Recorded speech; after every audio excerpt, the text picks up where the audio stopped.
Hello, hello, hello. Oh, did it loop around? It looped around. How's everyone doing today? Is the camera low? Is the camera low? Has my hat always been cut off? Yeah, is the camera low? Let's see here. No. No. Am I seeing things? I don't know. How's everyone doing today? Did I unmute myself? I did unmute myself. What's up? It's Friday! And, yeah, this is going to be the last stream for a bit. So, for those that don't know, I'm on vacation next week, family vacation. This is going to be our last stream for a bit. So, the next regular stream that I can guarantee will be not this Tuesday, next Tuesday. Okay? So, this is going to be the last regular stream for a little bit, unfortunately. How it works, the Chameleon system. Science, magic, and wizards. And servos, or actually steppers. Got a question, I can't seem to find an answer. What settings do you use to print the rep rack brackets? Whatever, use the fattest nozzle. Print them thick, fat, and fast. I don't know. I just printed them. You can print them with any settings, but you're putting weight on them. So I printed them with CF PETG. Print them with something that's a strong filament with a fat nozzle. The fatter your nozzle, the stronger your print is. Who cares about cosmetic? Go thick and fast. I am not leaving the country. Get the music going. Put the camera away. I recorded a video today, so there'll be a video. So while I won't be streaming next week, I might do a stream next week. I'm bringing a little printer with me. We might be able to finagle an unboxing at some point, but there will be a video next week. Mando armor related, actually. So there will be a video next week to make up for not streaming. So how's everyone doing today? Oh, Bill's here. Hi, Bill. So today we are, first things first. DeWitt, I got your hat. So I got the DeWitt 3D hat. So check the P.O. box today, this was there. So if you want me to wear your hat on stream, I'll wear it. You want me to shill your product? You make something and you have a hat. You want me to wear your hat? Send me your hat. I'll wear your hat on stream. We're going to make it a thing. So send it to the P.O. box. I'll wear your hat as long as it's not offensive or I find it funny. If it's offensive and I find it funny, you get a pass. As long as it's, within YouTube's terms of service. So yeah, so today's live stream should be a fun one. We got the 3D Chameleon here, and we are going to try for our first print. Now, for those that remember the last stream with it, we got the Revo installed. We got the Chameleon hardware done, but we stopped with the software. Okay. And there we go.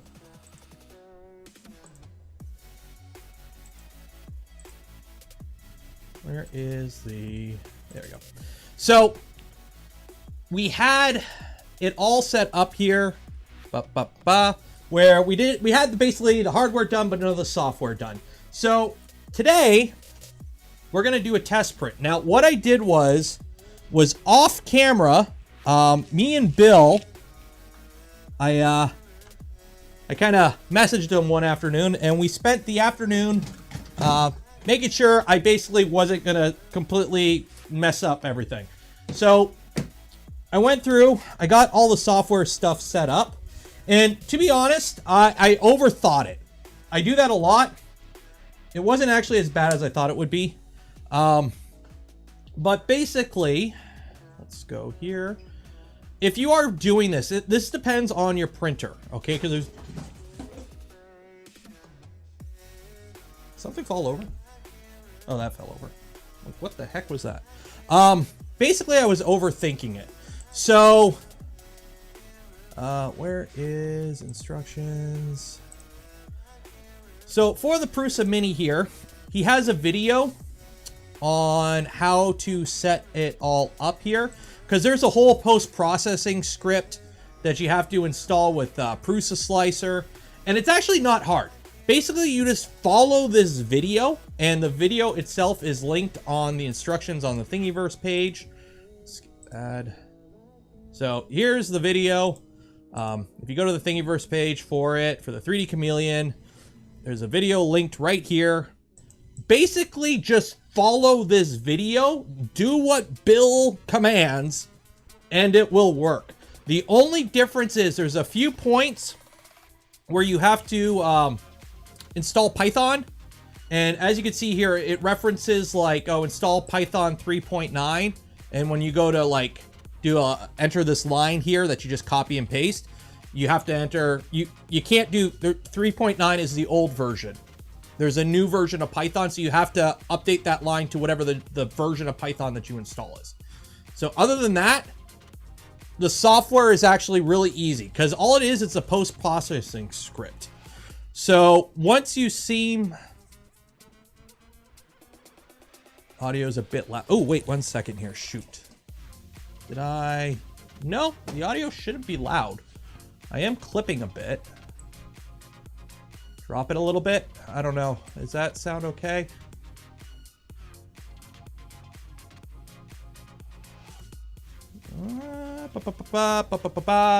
Talking. I am talking a little bit. Okay, that might be why. Okay. Oh, wait, know why? I know why. 1 second here. Yeah, that's why.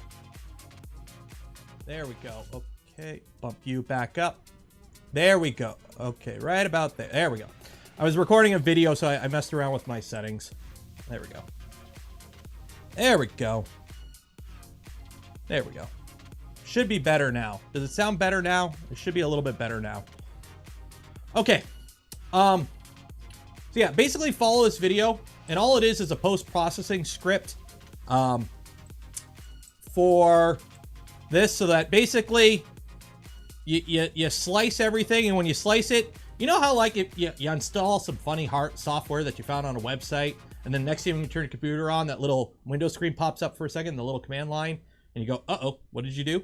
Well, it basically does that. So like when you slice something and you export it, a little thing pops up, and it's like, oh, you see the little box, the little command line. Basically, if you see that after you follow those instructions, you did it right. So that's basically it. This is a little test print right here. But we're just going to go right into it. Should get the Swapper 3D. No. That's a Kickstarter. It's completely unproven. And it's from a company I've never heard before. Why would I get that? Unless they like send me one for promotion to review and test. Why would I buy that? I don't like Kickstarter as is. And one, I don't do multicolor a lot. And it's a single, well, it's a multi-nozzle setup, so let's be honest, but it's a setup that is massively overkill for 3D printing, in my opinion. So I don't have my rep box set up in a way that would work with this setup properly, because my rep box is over there, and the filament feed path is a little misconstrued. So in the meantime, this is our wonderful feed path. And you remember all those itty bitty crappy spools? We're finally gonna use them. Would you recommend a KP3S for 150? Go for it. I had no problems with mine. So I need one more color, because obviously we can't have all the same color. Thinking of a light spool. I don't want to use heavy. That's ASA. Why do I have ASA? ASA, you don't belong up there. Oh my god. Hey, let's go. No, I got orange. Blue, white. No, what colors do we have? We got blue, orange, white. I need one more color. Blue, orange, white. Green? Do I have any green? Do I have any green PLA? Trying to find. Oh yeah, I should have some green. Here we go. Ah, don't knock over the heavy, expensive stuff. Green. Green works. I don't want the setup is as you can tell, this setup is a little jank. But that's kind of how we roll here.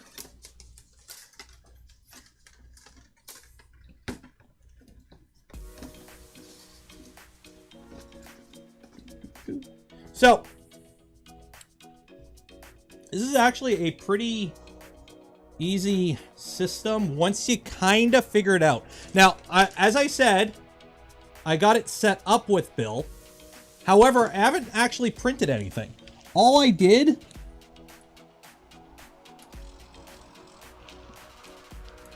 was do one test print just to make sure that the system actually functionally changed between all the filaments once, and then I stopped it. Okay? Well, I let the test print finish. But that's as far as I got. I did one test print just to make sure that it would actually change between all the filaments, and that's as far as I got, because I wanted to do it on the stream here. Because, well, that's how we roll here.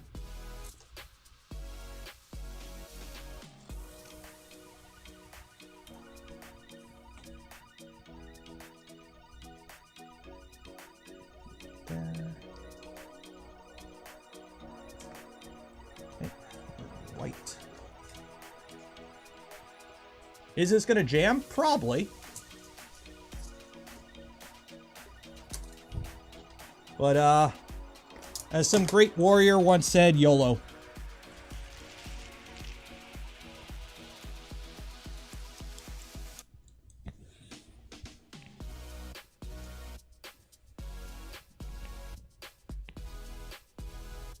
Okay. I need to get a green in here, so.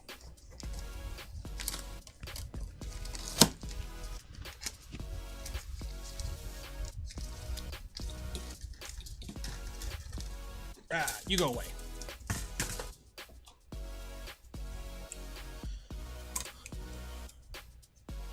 That works.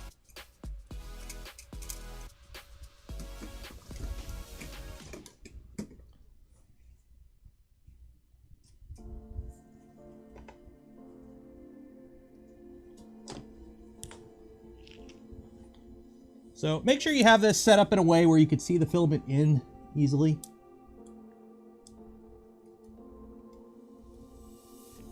And I think I have them marked up right. So one of the things you have to do is, if you could see on here, I have some black marker tick marks on the filament here, or on the Bowden tubes.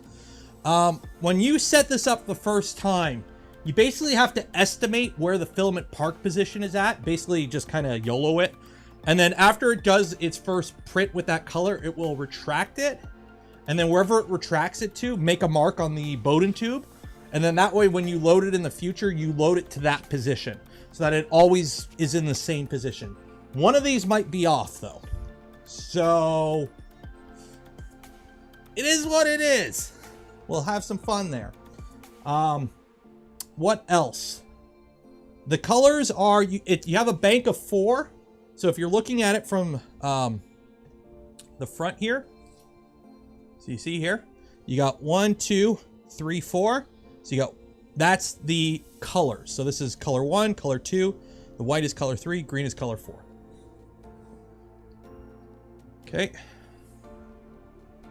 So I do have the test print in here, already loaded up, and it's a short print. It's like 11 minutes or something like that. It's not long. So let's just get that started just to make sure I have everything set up right. And then we'll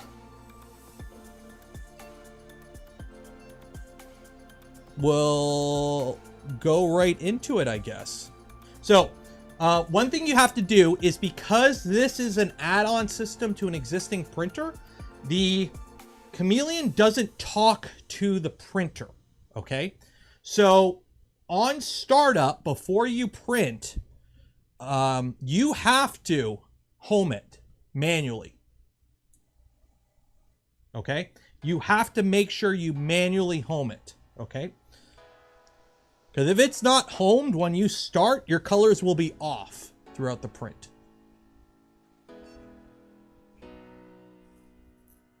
So this test print is just some like 4 blocks. So we'll see.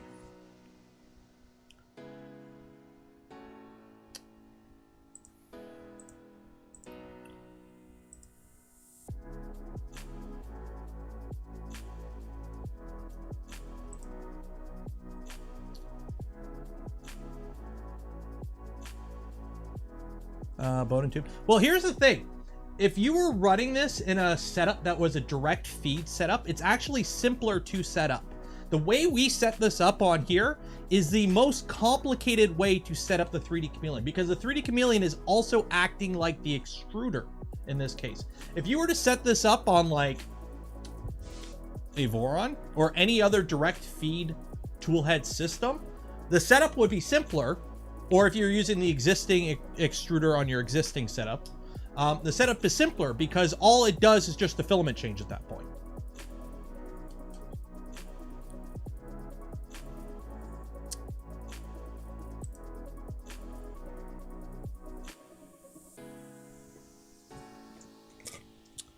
Looking for help. Power and comms, Pi 3B plus I and Z. What about it?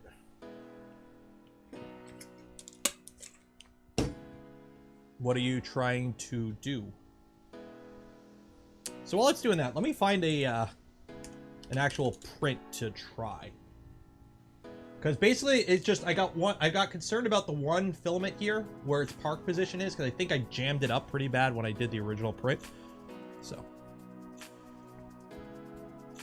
because I don't think I fed it in far, or I think it ground. I think when I did my original print, the filament was too close, so when it fed in, it like jammed it and like ground the filament, and then when it pulled it back, didn't pull it back rightly. So I want to connect it to Pi 3B.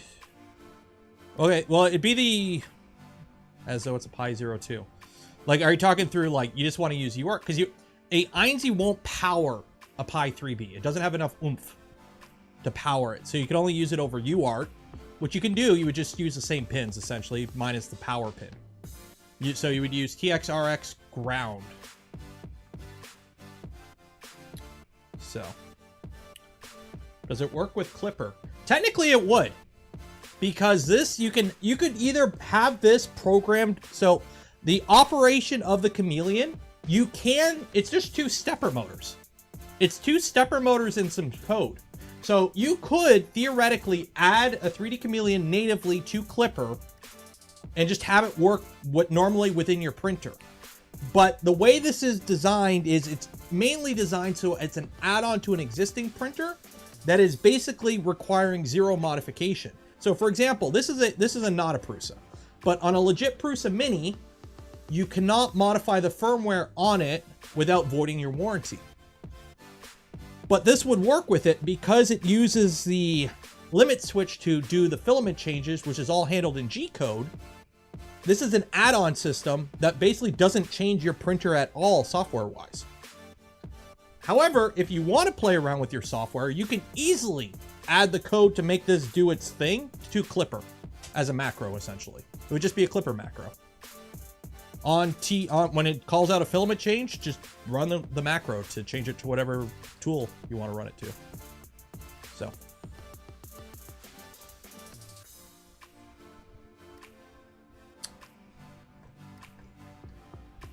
Let's see if we can catch it here.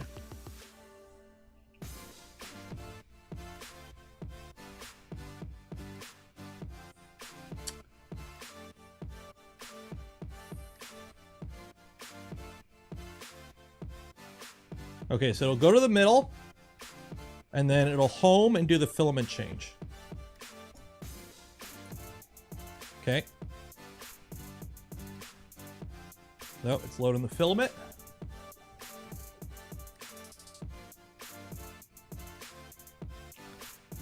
And it's printing.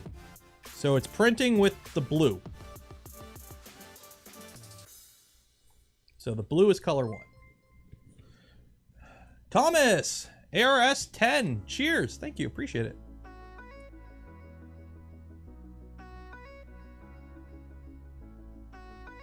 The link for the filament is not there. What do you think about the Tronxy Crocs one? I'm bringing one of those on the vacation. And if I have some time or a down day, we're going to unbox it. So I'll let you know then.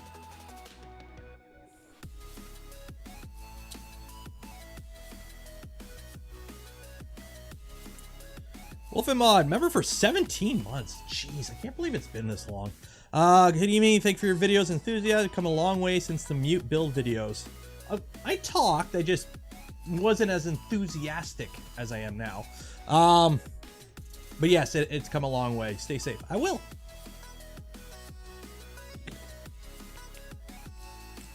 People are going all conspiracies. Do you guys need some tinfoil to make some hats in chat? I have no idea what you guys are going on about. Thoughts on KP3S versus Ender 2? Direct feed, linear rails. I think they both have. Are they both 32-bit with TMCs? I don't know if the Ender 2 is 32-bit with TMCs. I think it is, but personally, I haven't used an Ender 2. Okay, so I can't say one or the other. However, hardware-wise, and after using a KP3S, I think a KP3S is a better platform. It's direct feed. It's got linear rails on 2 of the axes at least. It's not as easy to fix because the bottom is like the way the idlers are is a little funky. You can kind of get at it if you need to fix it, but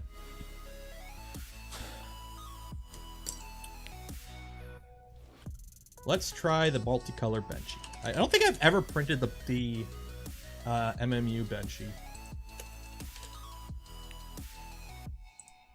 The 4-color Benchy.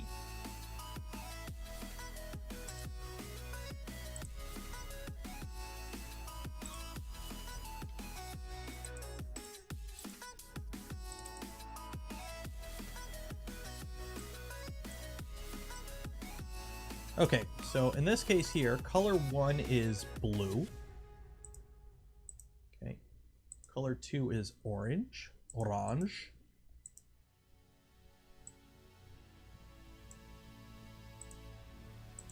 Color 3 is white. Color 4 is green. There you go.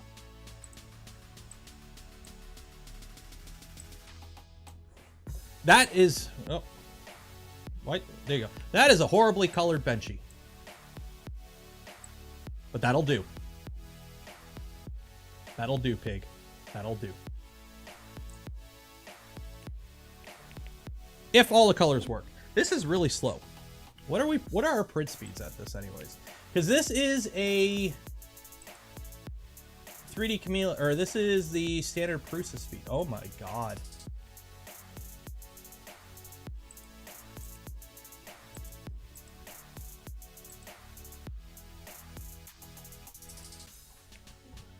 Mein Gott. We've gone to snail pace.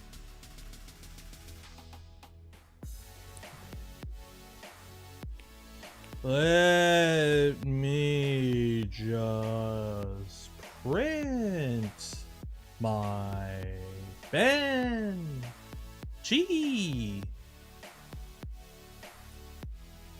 Filament change. Okay. Now it's retracting the blue, or it's doing the tip tuning thingy that you gotta do when you do the thing.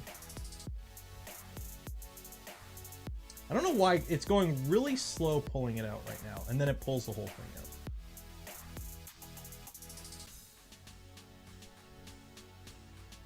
Okay, pulls that out. Okay, goes to the park position. Okay. Okay, now it's feeding orange in.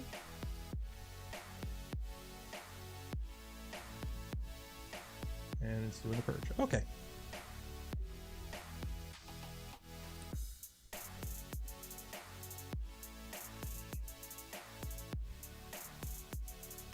Okay.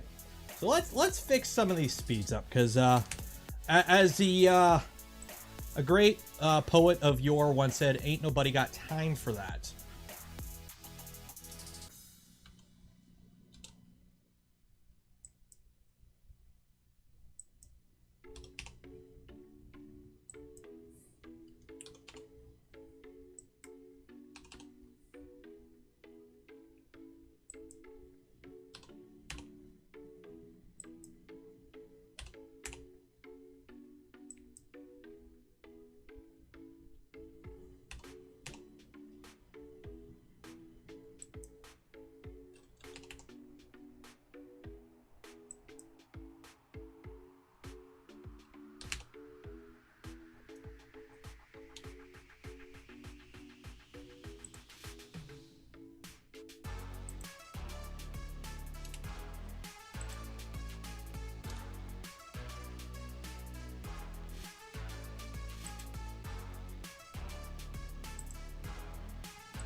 Yeah, that's okay.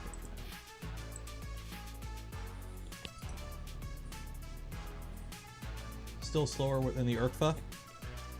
It's because this is the absolute default settings. Like all things, you can adjust it.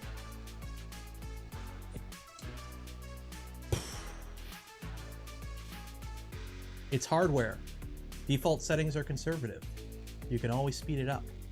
I've seen people do ERCFA changes very quickly. It depends on the motors you have in it and how fast you're willing to run it. This is running default settings, which are very conservative. You can bump them up. I know I can bump them up, but I'm running them at the defaults for now. That is a lot of purge. It's doing a big purge because it's being super conservative. Let's just leave it at that for now.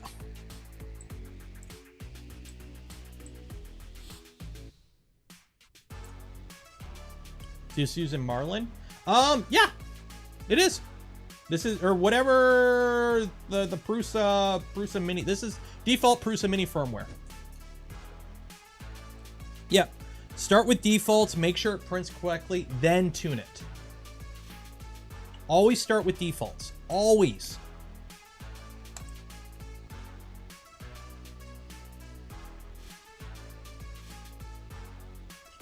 But yeah, again, this doesn't modify the original firmware of the printer.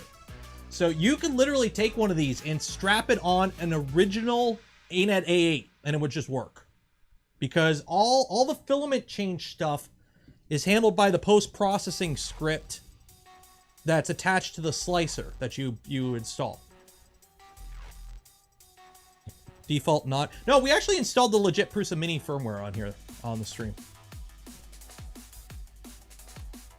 What's the orange block? It's a purge block.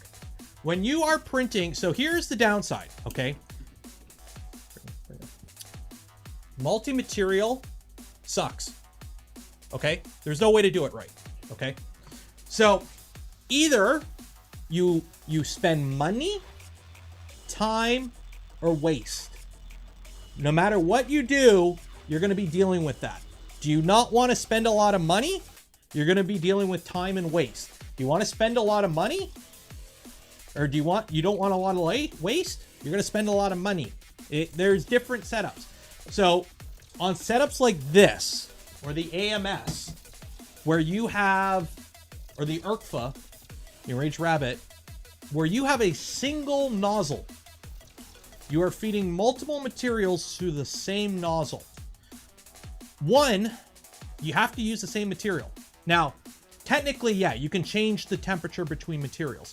But if you're trying to print PLA and ABS at the same time through the same nozzle, with the temperature changes, you're going to have issues.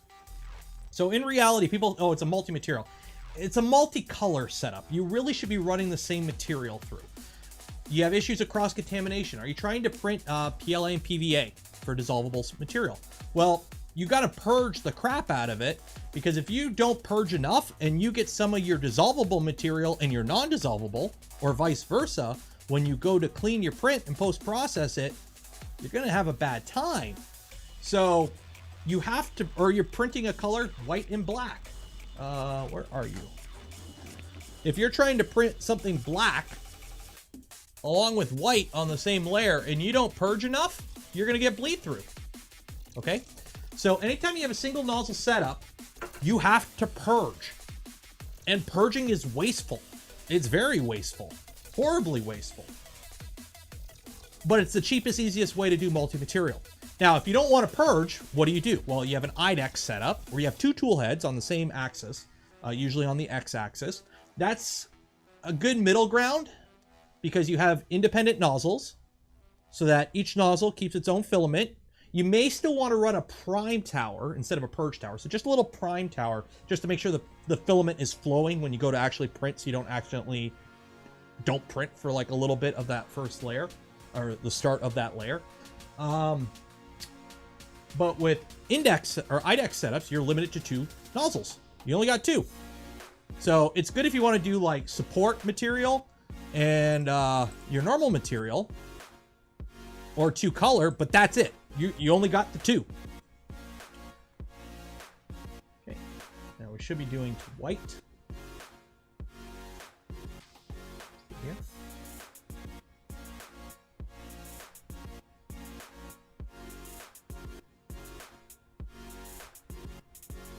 After it does its thing. And then the last one is tool changing, where you just straight up change the tool head. E3D has a tool changer. There's a few people that have tool changers now. The Prusa XL is a tool changer. Problem with tool changers, pricey, because they require, you know, precision machining. Now this one I'm worried about. I don't know if it's actually going to print, because I don't know if I had the filament at the right position.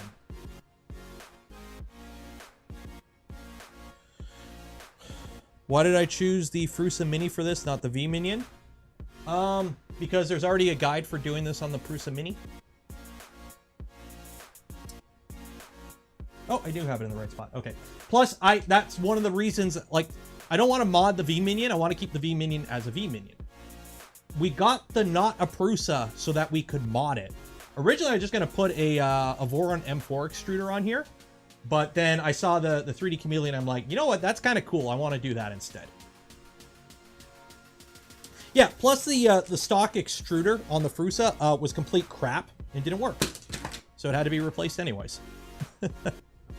This is the first functional print we've gotten out of this machine.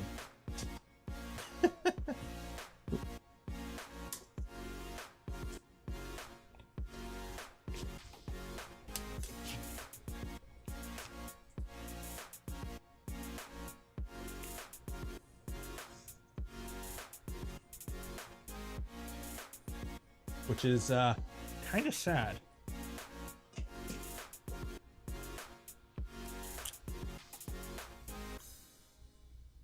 What's your Sanity? What's your question?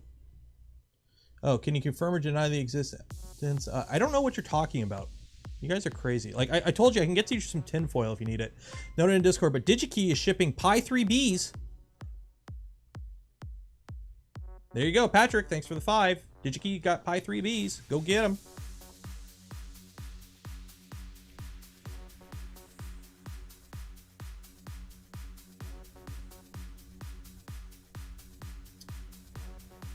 So yeah, once the green prints, I'm going to cancel this print and we'll go and do the actual print.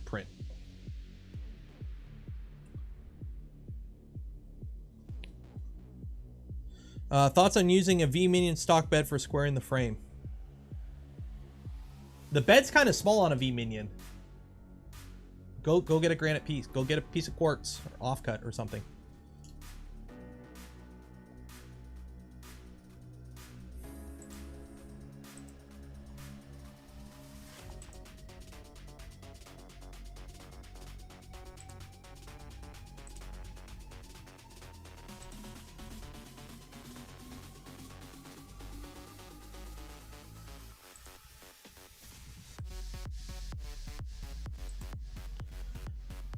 I also have a Physik Prusa Mini. Do you find that the x-axis is a little bit lower on the unsupported side? Like this would be lower? Probably. But then you just tilt the bed. Or, you know what? I don't even care. My V-Minion bed is out a millimeter. And guess what? It prints just fine. Because it's got a probe. And the probe just does a bed mesh. And the bed mesh handles it. Why do work when you can let science solve it? It's math. Just let the bed mesh deal with it. Are you printing 180 millimeter cubes that need to be perfectly square? Or are you just printing, you know, random little, you know, knickknacks like this kind of shit? Like, oh, it's a me. Like, let's be honest. How much are you out? If it's less than like half a mil, who cares?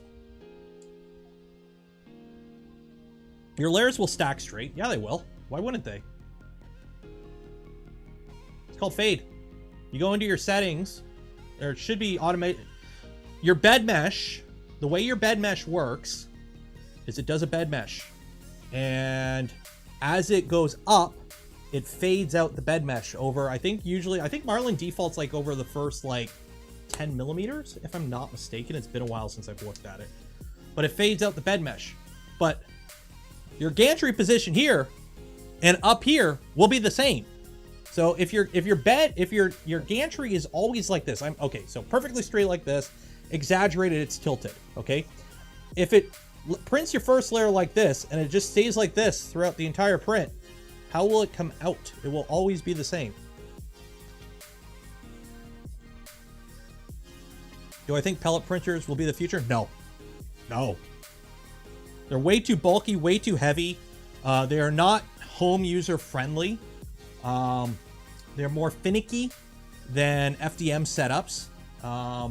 They're more expensive than FDM setups.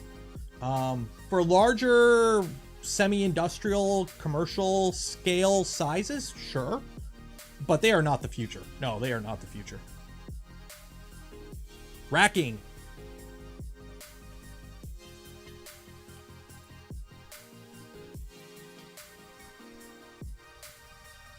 Okay, so it changes.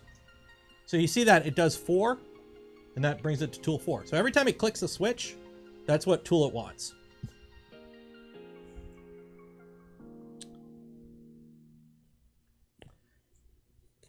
Seen an ad for one on YouTube. Yeah, I think we looked at that ad on stream and we kind of laughed at it. Like, if you happen to work at a place where, like, you know, ABS pellets kind of rain from the sky and you have a bunch left over, like I used to, it would kind of make sense.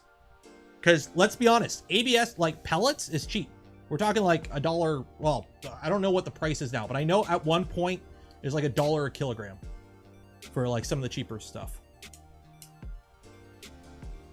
And that's at like buying Gaylords of thousands of pounds bulk quality.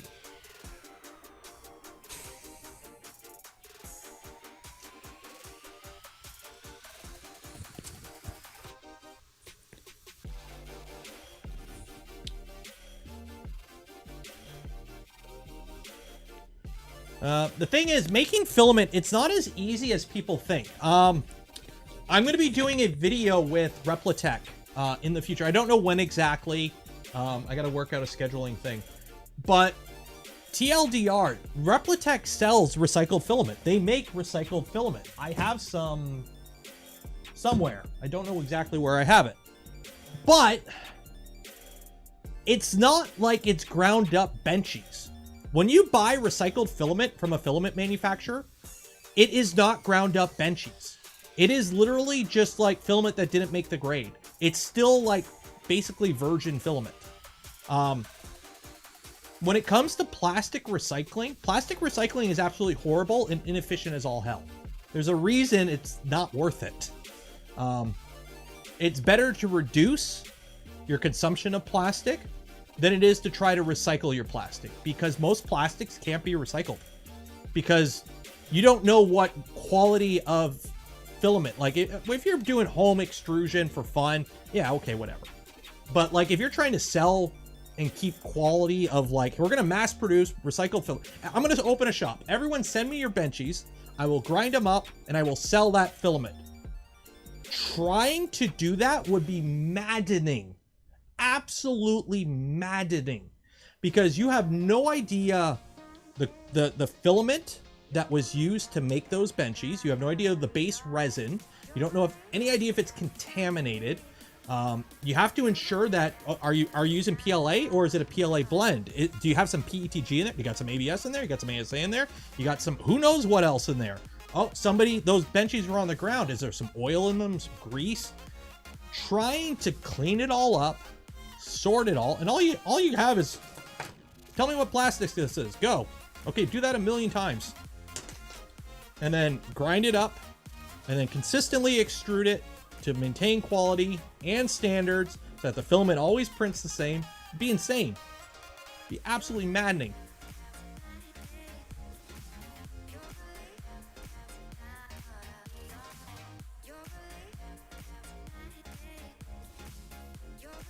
Yeah, put it this way. At-home filament extrusion systems have been around for years. They're not any more common then as they were now. Or now as they were then. Like, they're still not a super common setup. Unfortunately, I would love to play with the setup. I would love to have a setup. But it doesn't make sense, unfortunately. Would I recommend a KP? Yeah. go for it. Buy a KP3S for 150. Have fun. Fun little printer.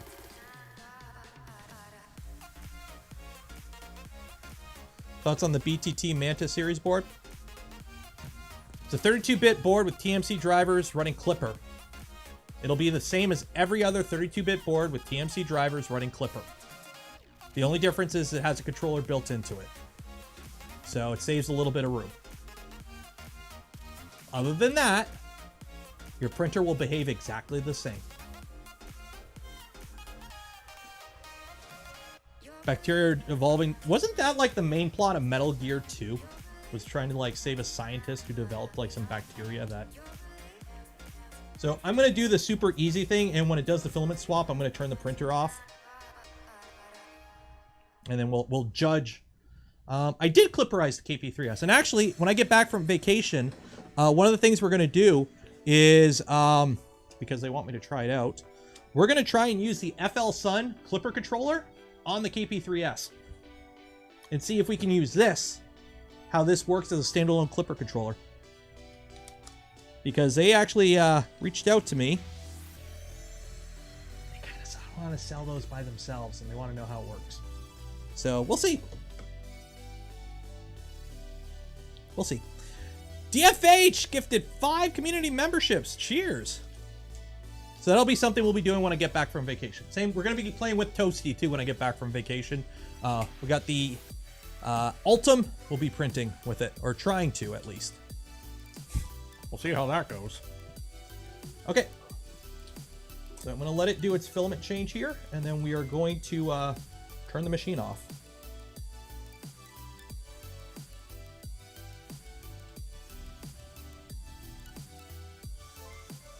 So yes, I did screw up that filament position. Okay.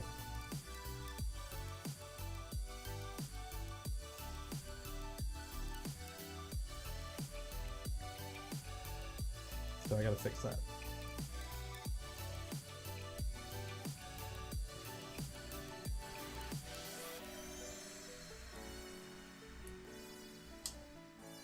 Okay. So.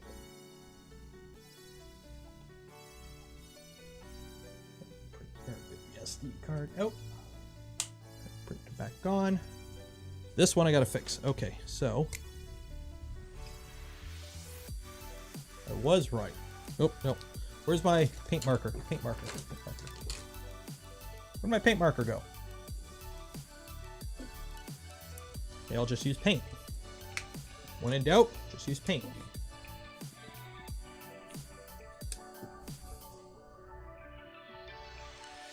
There we go.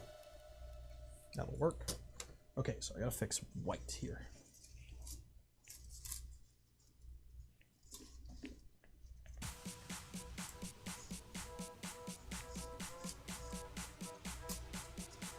Yeah, that makes a lot of sense why that's screwed up. Okay.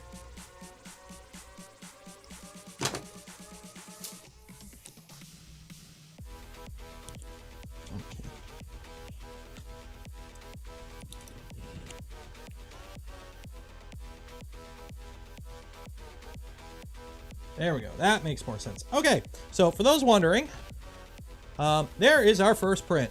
Overhead. Voila. See? We've got 4 colors. It works. It does do the thing we want it to do. Where did I put that SD card or thumb drive? Any tips for a first-time Voron build? Watch my videos. There's a lot to go over. There's a ton of videos on my channel about Voron builds, depending on which model you're building. Also, on the Discord, in the help section, there's a ton of pinned videos for help. And also, go on the Discord for whatever, on the Voron Discord, go to the channel for whatever Voron you're building. Check all the pinned stuff in that channel too. There's tons of help everywhere. Go on the Voron site, under documentation, there's a whole community section of help too. There is tons of help out there. Make sure you read some stuff. Okay. So you can see here the post-processing script does its thing. Saved. This print's going to take a while, unfortunately.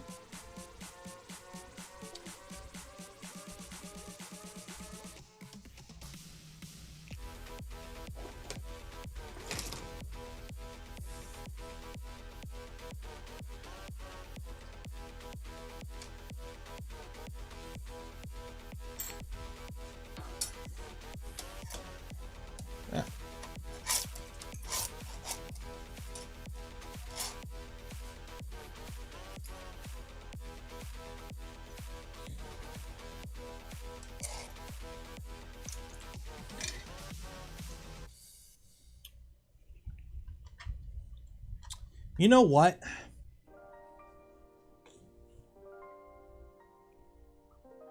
So this is going to be a problem here. So this is going to be a multi-material print.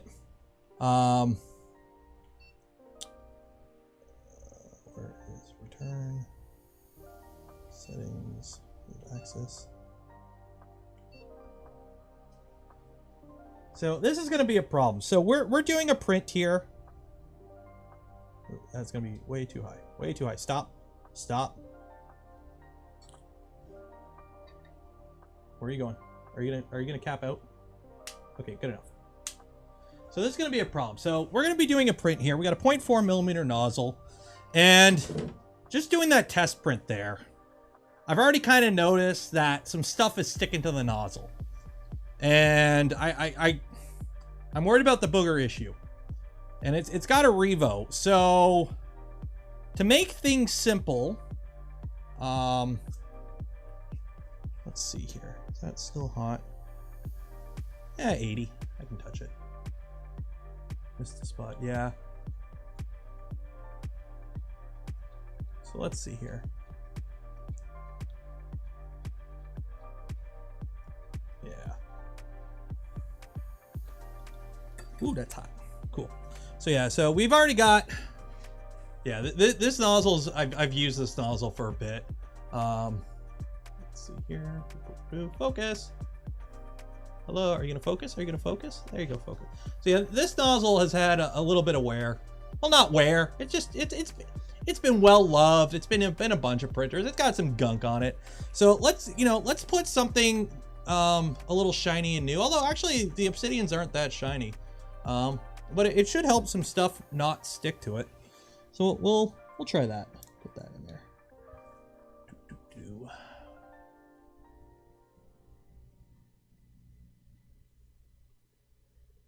So yes, it's an obsidian. It's meant for, like, abrasives, but you can use it on anything. And we're gonna test out its hopefully stuff don't stick to it feature.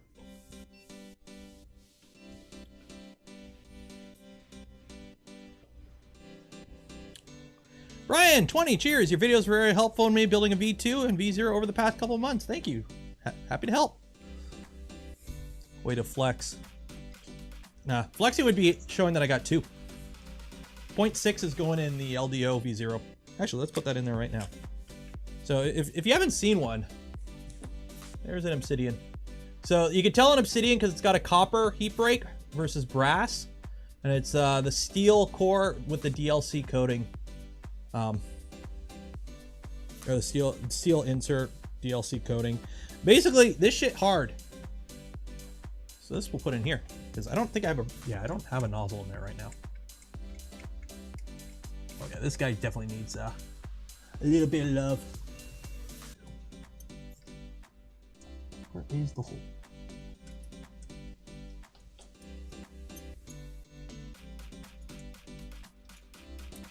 I got filament in there, that's why.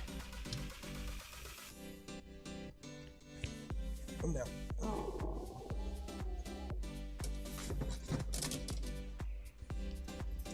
There we go. Yeah, so for those that don't know, currently V2, the LDO V2 is out of commission. I've got to put a new wire harness in it because I had a couple wires break and I'm playing it safe. Swapping it out. How is the obsidian compared to standard tungsten? I don't like tungsten nozzles. I've tried them a few times.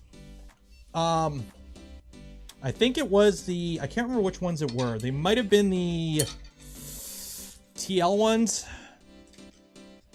It wasn't, I didn't like them. Size is the LDO. That's a 0.6. Or are you talking about the boron? It's a 300. I got a 0.4 and a 0.6 obsidian. So we'll try the 0.4 in this guy for now. Do I have to change printing temperatures? Yeah. Depends on the filament you're printing. In your machine.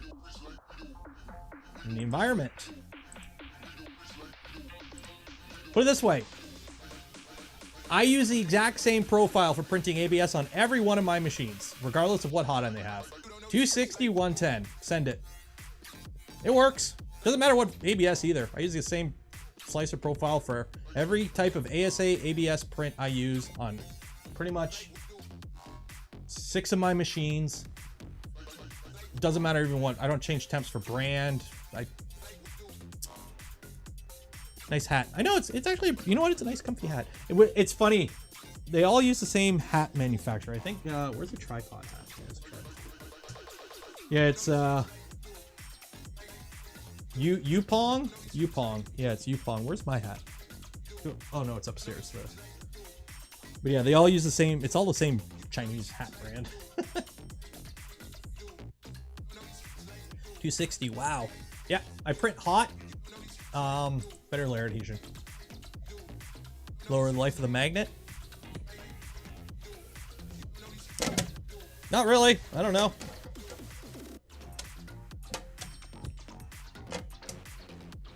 Been using it for 5 years. Still works.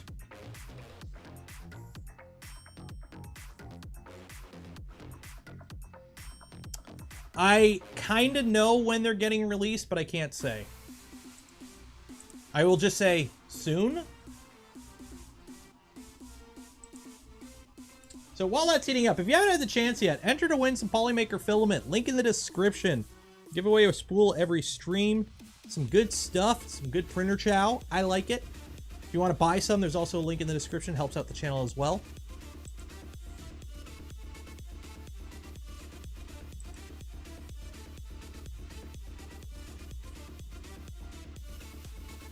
There we go.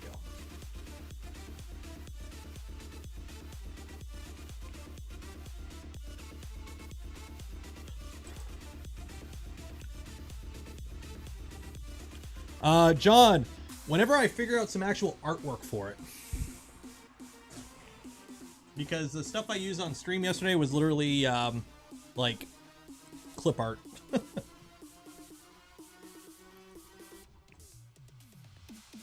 Yeah, 260 is pretty fine, and also I'm pushing the limit of a Revo, so.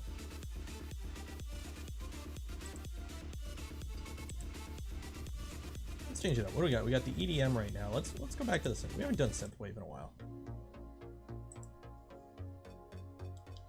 Yeah, Steve does 250. It's personal preference. Like a lot of it comes down to what you want. I print my stuff hot because I really want strong parts. Like I've been printing at 260 because I've been printing a lot of the stuff for the Mando armor, and a lot of that was big parts that I did not want, you know, I wanted them strong. I didn't want layer adhesion issues, and I didn't want cracking, so I printed with like no part fan either, because I was printing, you know, full size ABS parts that were relatively thin.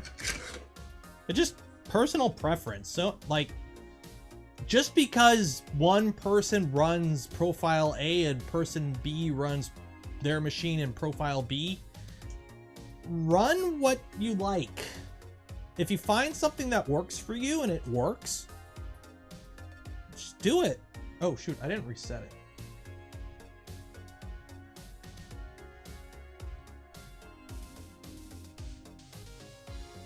Did it load a filament? Oh, it did.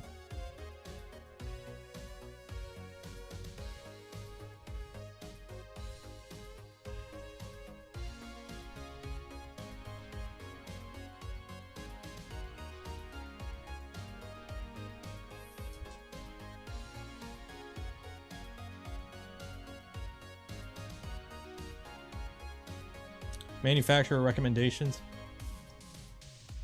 Those are just numbers on a box.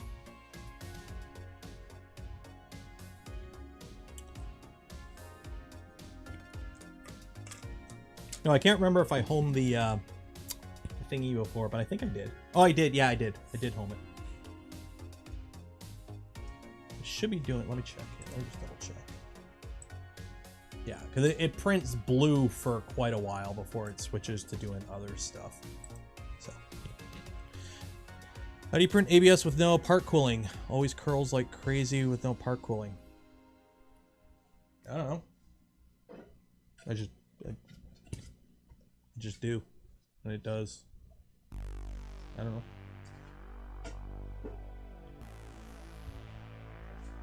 Make sure you got a printer that's well enclosed. Print it hot. Hot bed. Print with a brim if you want. I did a lot of the Mando parts with brims. Better safe than sorry. I'd rather the print finish and, you know, print with a brim and some Mickey Mouse ears and spend a little bit of more time on that first layer than have the part fail. Yeah, part cooling increases curling. But usually, like when you're printing like stuff like Voron parts and small detailed parts, you want the fan because it helps, you know, it makes the part cleaner, right? It helps with overhangs and whatnot. But if you're printing like let me go grab some Mando parts here. Let me show you, for example. Do I have, oh, they're inside the, yeah. That'll work. That's an example. Yeah, this will work. So this is one of my reject parts, okay? But like, this was printed 2 parts, but I ended up reprinting this one part on the V400. Slightly smaller scale though, because this is too big for my legs. But like, this, you don't want cracking. So because I didn't want any cracking, and this is a tall, thin part in ABS, cracking would be mental on this if you had the part fan going. But I ran it with no part fan, 110 bed, 260 on the hot end, and no cracking at all. So curls on overhangs. Well, it depends how aggressive of an overhang you're running. It really depends. I don't know. Like, do I have a part with big overhangs? Yeah, I don't. Also, layer time. If you're having, okay, so a lot of the time overhangs curl, you're dumping too much heat into a small area too quickly. Okay, so what happens is because that's a thin material, it's wanting to curl up. So when you're printing a lot of parts, you can kind of get around that because by the time it comes back around, you're okay. But if you're just printing one thing and it's curling, you have that issue of minimum layer time. So run with a minimum layer time. That can help too.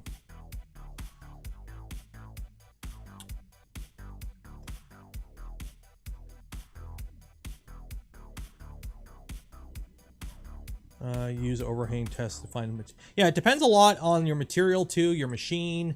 There are so many different variables that affect things in 3D printing.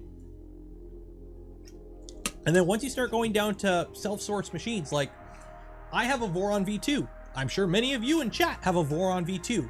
My Voron V2 is not the same as your Voron V2. Even though they might be built exactly the same, I built mine, you built yours. You might have some different things to it. Your belt tension's different, the type of fan you use. Oh, when you put it together, did you make sure everything's fit correctly and you don't have any air gaps in certain spots with the fan ducts? Like, yeah.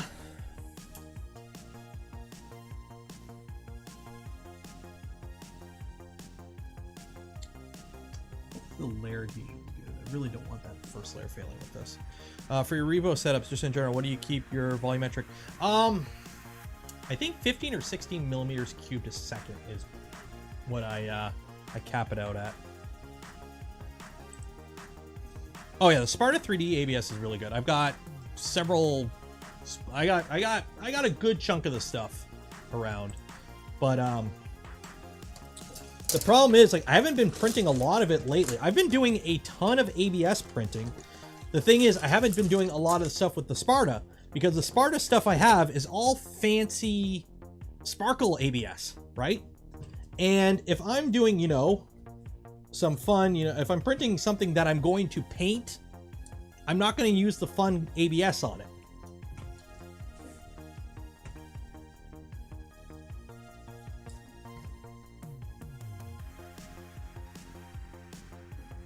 So unfortunately, it's going to be a while before we get to, I did bump the speeds up a bit. They ain't speed benchy speeds, but I did bump the speeds up. But it's still going to be a little bit before we get to color changing. But are you in a rush? I'm not in a rush. Oh yeah, there's a huge difference. So what a lot of people don't realize is remember, most filament manufacturers don't make their filament. They buy the bulk resin, they add colorant, and then they extrude it into filament. So for example, Replitech, the local company here, they make ABS now. They use MG94 as their resin, which is a very, very good resin for ABS. But ABS is also used a lot in injection molding.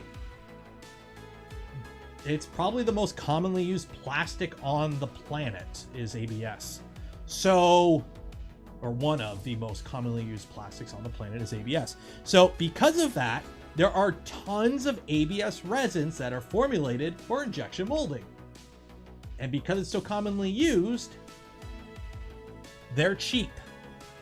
So what happens is cheap filament manufacturers buy the cheap resin to make cheap filament with, using resin that's not really optimized for filament manufacturing.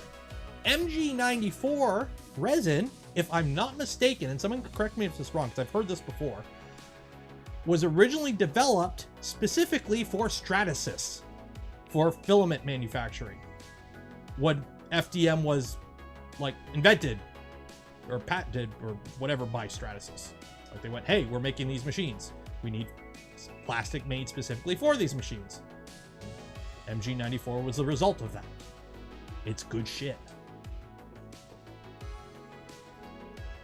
So MG94 is that good because it is a resin developed specifically for filament manufacturing.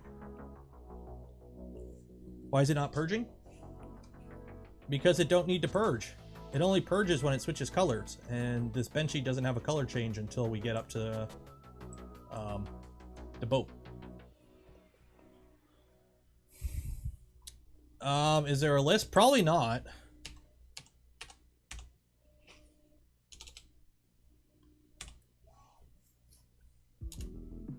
Like, Sabic makes it. Sabic is the company that makes it. I believe. Let me find it here. So yeah, Replitech uses it. Essentium uses it. There you go. Yeah, Sabic is the company that makes MG94.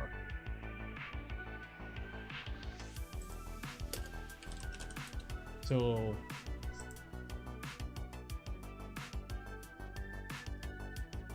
let's see if I can actually find that.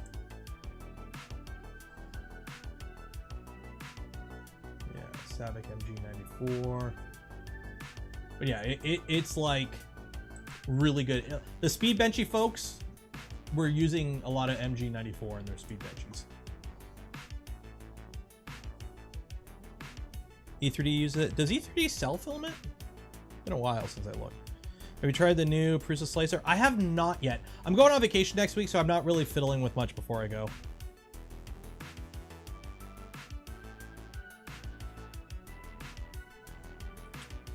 Sabic is also the maker of Ultim and Xtem. Cool. Yeah, Sabic is like when I worked in the tool shop there building injection molds, Sabic was a common name I saw a lot on the Gaylords of filament of resin.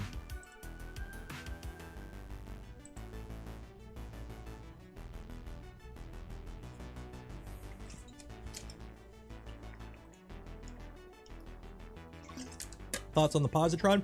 There's only one in existence.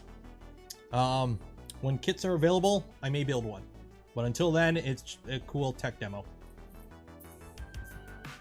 With a lot of proprietary parts, unfortunately.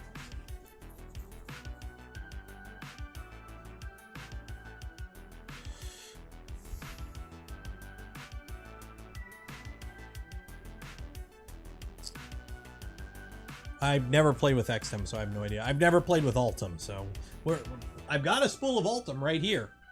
We're gonna try printing this stuff on the we are gonna try printing this stuff on Toasty when I get back from vacation at some point. I have no idea how it's gonna go.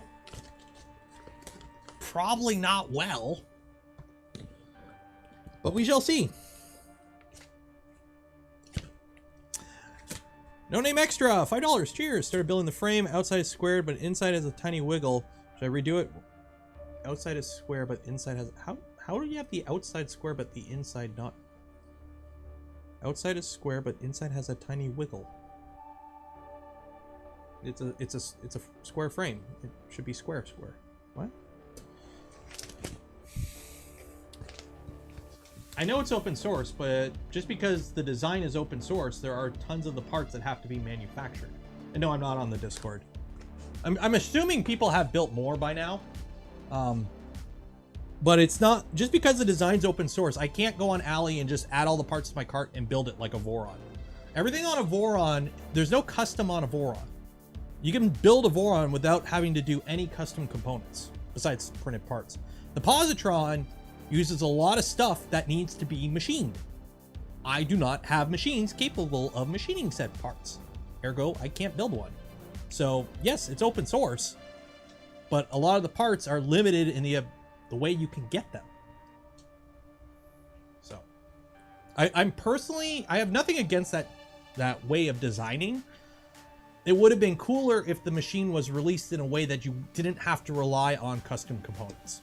I'm a big proponent of, if you release something, it should be as easily sourceable as possible, but that's, you know, I'm on the Voron design team. That's our one of our mandates is we don't release anything requiring custom components.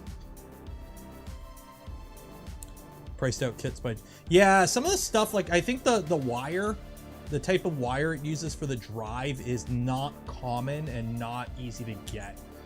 There's a lot of funky to it because it has to be so small. Also, I really don't like the fact that the flow path for the filament is there's a 90-degree bend in there. Every part of me that has done anything with injection molding and filament flow and plastic flow does not like 90-degree bends in the flow path of filament. I don't like that, but it does that. I know it works. I just don't like it. Darby Dragons. Funzor has the parts already? Didn't take them long. Yeah, clear out a jam. Like, look up the, remember the Cyclops? Was it the Cyclops? E3D Cyclops. Yeah, because the Chimera with 2 nozzle. The Cyclops was 2 in, 1 out. And that was a big problem with it, was the filament had to do a 90-degree turn once melted, which it doesn't like doing that.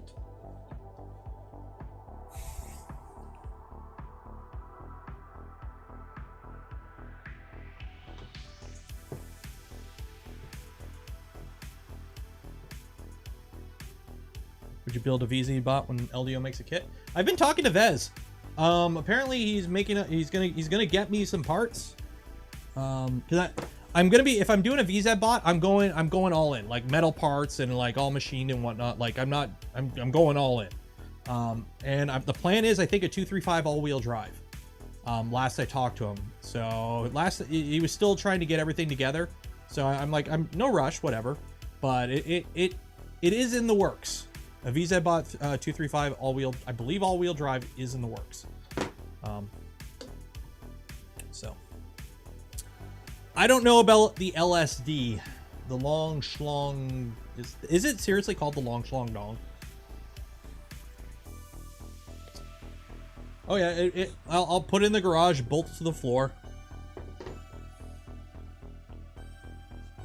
I can use it as a space heater in the winter.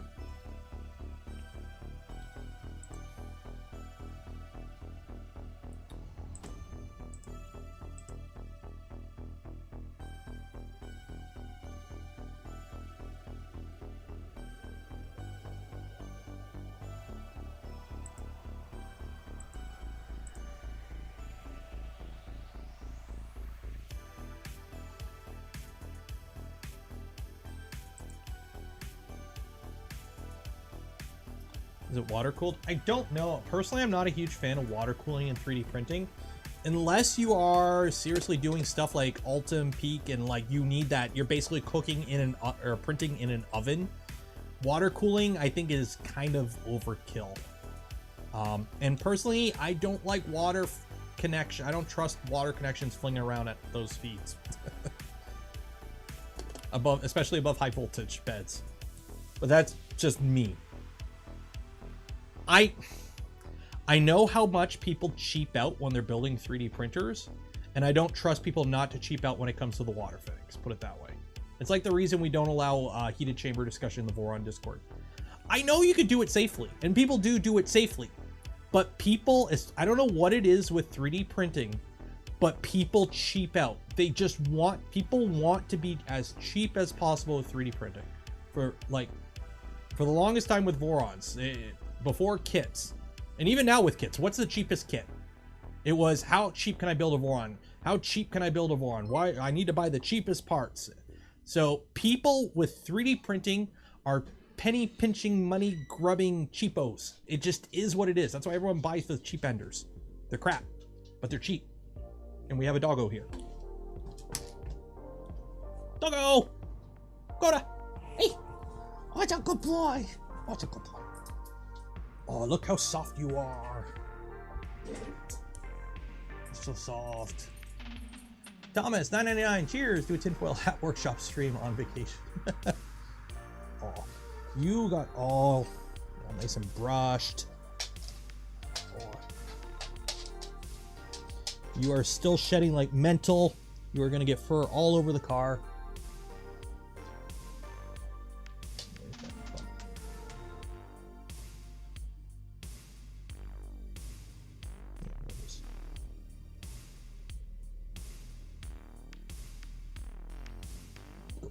Duff, $6.99, doggo. Boy, doggo, boy. He smiles. He smile. Okay. You are getting fur everywhere. We just washed you and you need brushing again. Okay. Have fun. Okay. Can I put my do I need my tinfoil hat back on again? What was I going on about again before all that? But yeah. People in 3D printing are cheap. So that's why you kind of have to like idiot-proof things, because people will cheap out on it. So when it comes to water fittings, people will buy the cheapest fitting on AliExpress, and when they're whipping their tool head around at 300 millimeters a second above a high voltage bed, a fitting will come loose and spray water everywhere. That's why I don't like water. But I do enjoy drinking water out of my nondescript water bottle.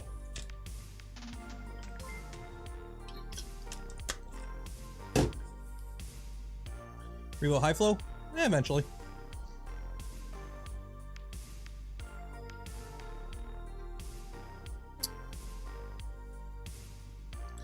That's why I prefer LDO kits. They don't cheap out on the parts midway through 2.4 and bear. Yeah, the LDO is a very well put together kit for the Vorons. Personally, like from a personal point, I wish there were more kits like that, because competition breeds innovation. But LDO currently has like they're up there with the best kit. Like nobody else does a better Voron kit as far as I'm aware. Any news at Obsidian right now? There's one in here. And well, we are under extruding. Why are we under extruding? We are under extruding. Why are we under extruding? Let's see here. So pause.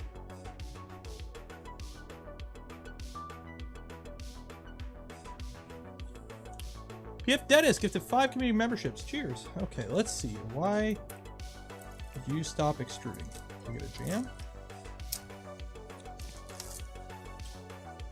Was it crap filament? Let's chalk that one up to crap filament.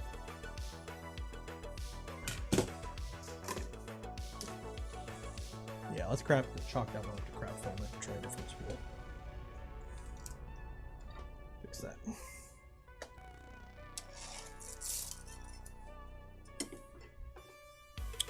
Are you still on? Yeah, you're still on. Okay, stop. Sure want to stop printing. Yes.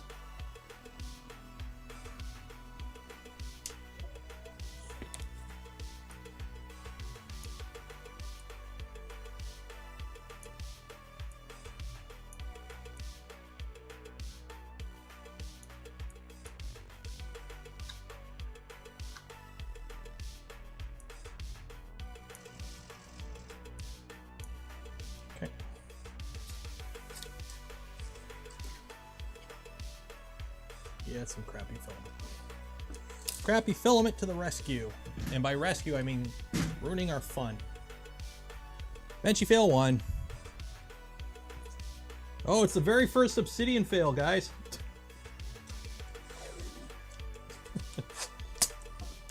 It's still oozing, so I'm just going to chalk it up to shitty filament. At least for now. Okay. Unless we have another one. If we have another failure, then yeah, we'll chalk it up to something worse than that.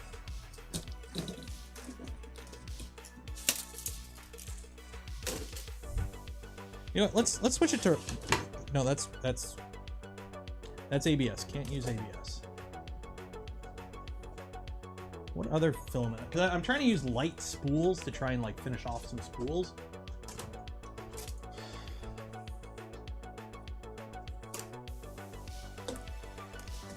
There we go.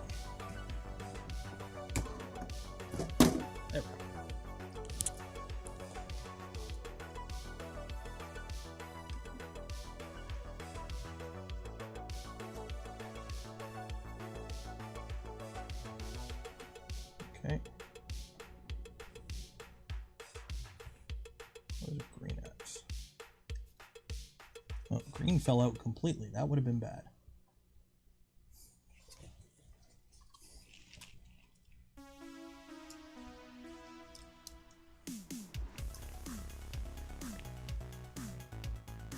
There we go. Okay, so you go there. Turn you on. Home you.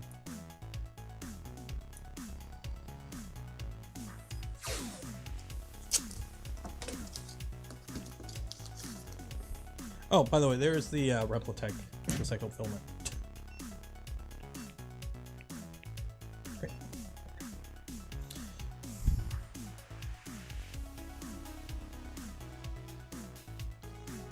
What is your least favorite filament manufacturer?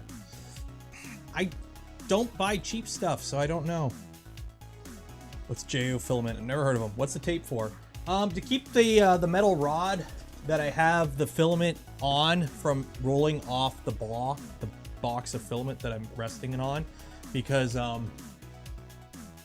here at Nero3D we only use the highest technology for our filament storage methods, and by highest technology I mean a metal stick on 2 boxes of filament with some blue tape.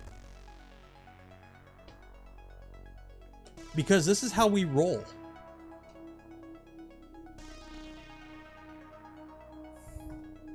We be pimping.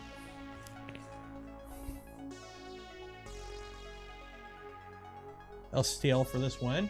You don't even need an STL. It's globally sourceable.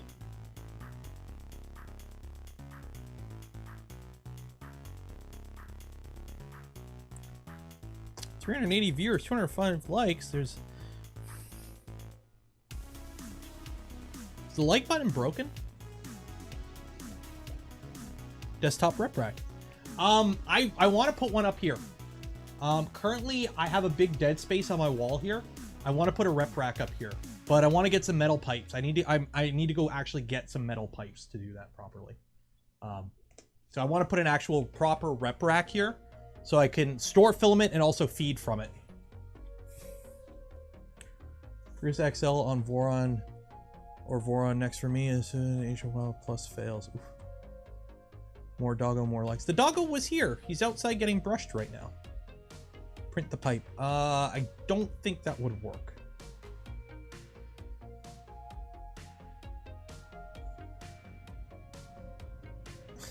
I wait to the end of the stream when I'm fully satisfied I hit the like. Oh, God.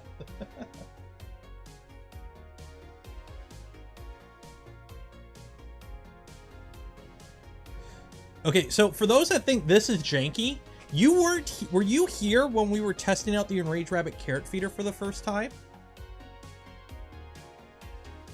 Are you not familiar, or do you not recall the gloriousness that was the Nero's Nest automated filament feeding system?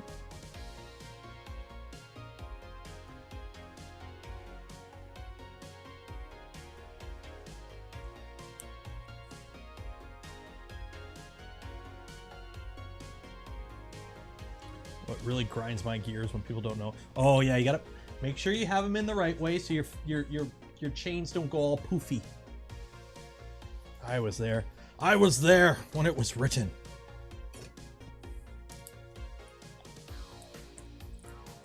Doggo's name is Koda. Koda. He is a 10.5-year-old Shepherd Husky mix. He is a good boy.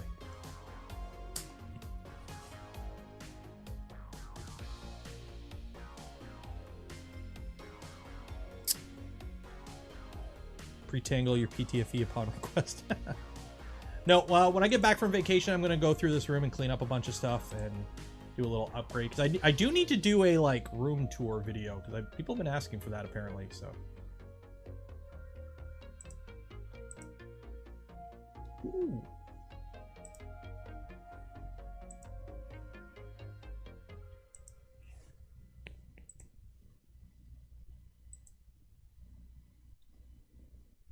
Gonna try. I should try that. I don't really do lithopanes. I think I've only ever done one, and I did it backwards, so my kid looked like the devil. But I should try that. I haven't done lithopanes in forever.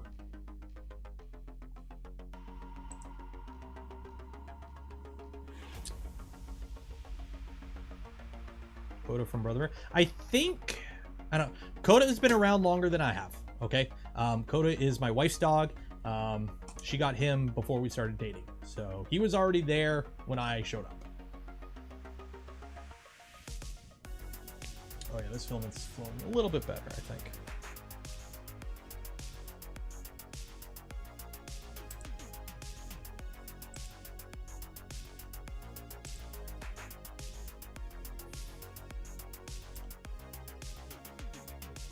Get the Husky racks, they are on sale. Are they?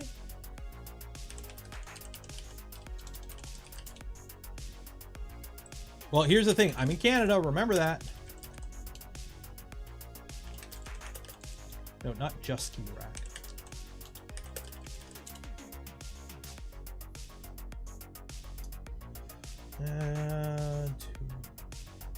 See, I don't think that would work. The problem is the length. So I got to be careful on height because I don't have a full height ceiling here.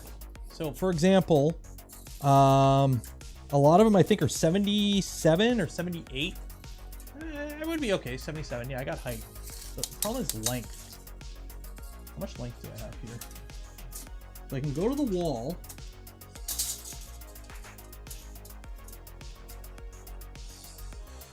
So 63 inches is all I got.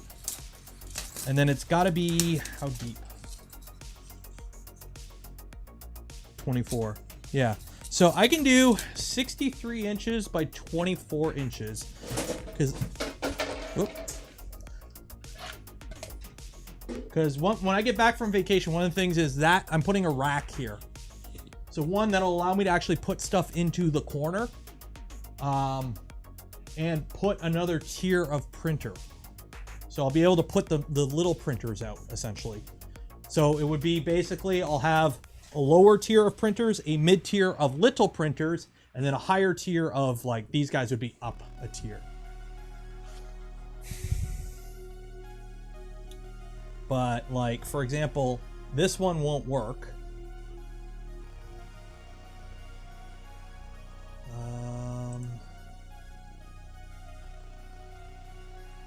77. Yeah, see 77, that won't work. So that won't work. Where's the XL going? I don't know.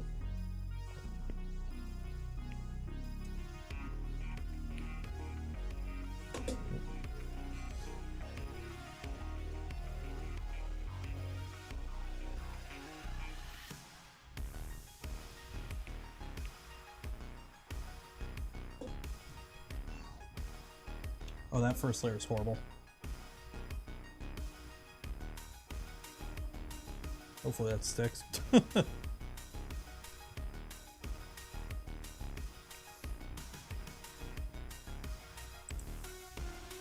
In stock, material assembled width in inches.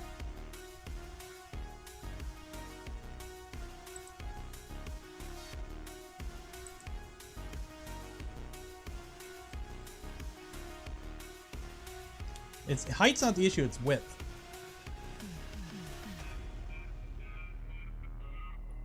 It's not a height issue, it's a width issue.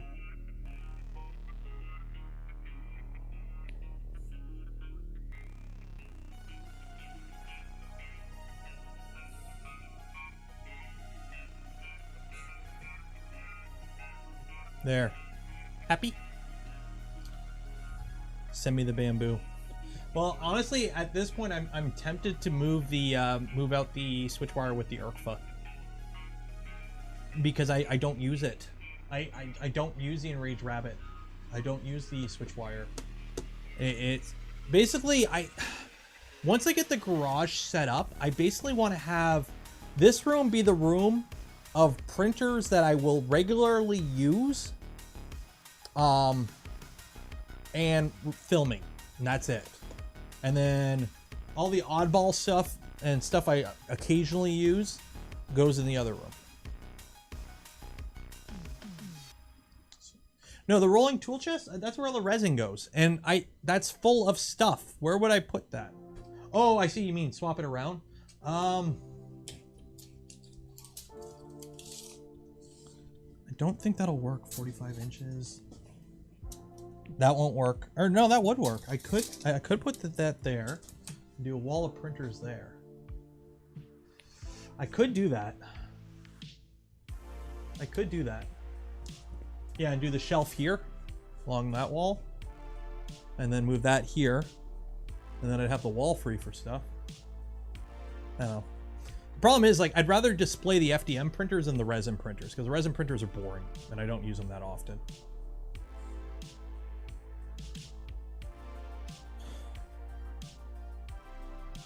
Well, I like this table here. This table here works really good.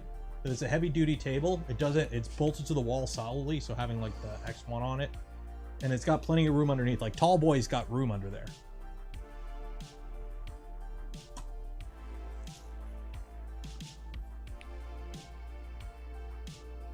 No, it's still under extrude. Why are we under extrude?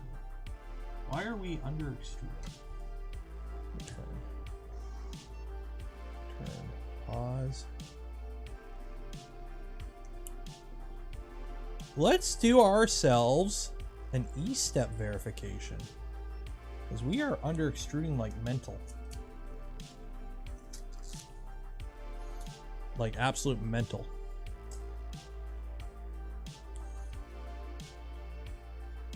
Okay, so let's heat up.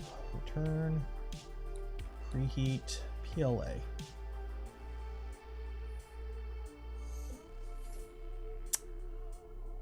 Why aren't you heating up?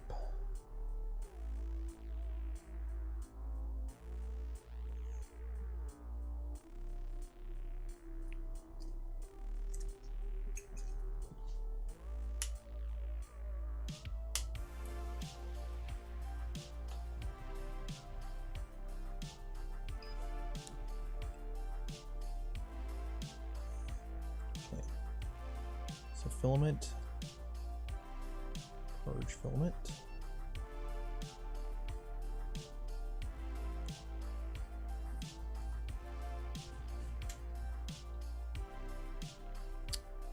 Waiting for temperature.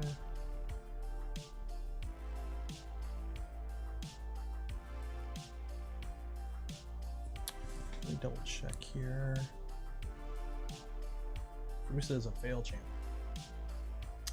Yeah, it's been a bit annoying. Just a little bit.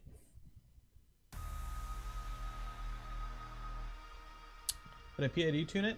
I shouldn't have to. Like, it's holding temperature steady. No, this is fine. We're just getting under extrusion, and we're trying to figure out why we're getting under extrusion. Filament's flowing. It's not a jam.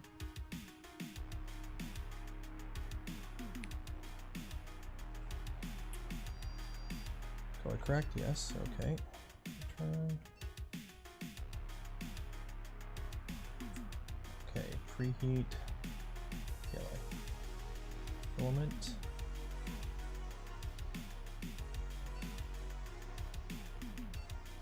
Settings.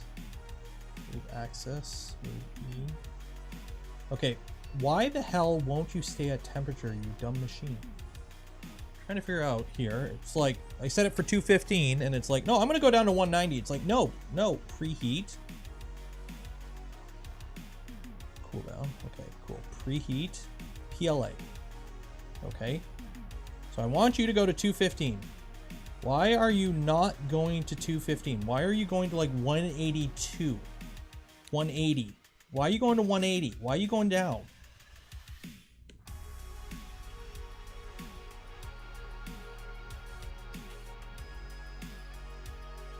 Why are you not heating up? Okay, 173. No, go up. 172. Why are you not heating up? What is going on right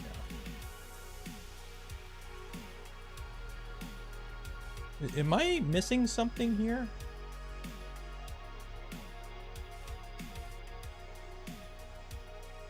I don't want it to probe. I just set it for preheat PLA 215. Like, is this some Prusa training wheel bullshit? Yeah, it's 170, 215. I'm like, no, I don't want it 170. I want it 215. Like, heat up to 215. Must use calibration menu. What?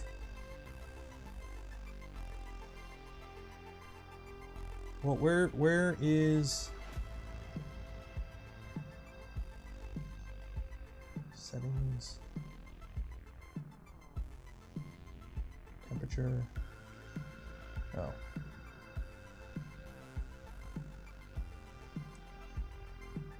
Okay, that. Why would you have the ability? Oh, preheat to 215, 60. But no, we're just gonna go to preheat to 170. Why? Why? Why? La Prusa.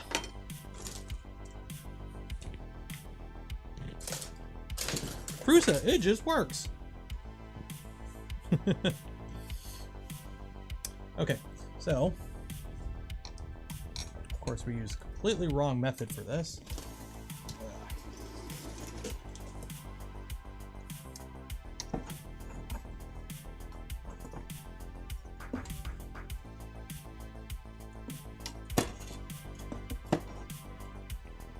So let's see, are we doing, so if I tell it to extrude 50, we get 50.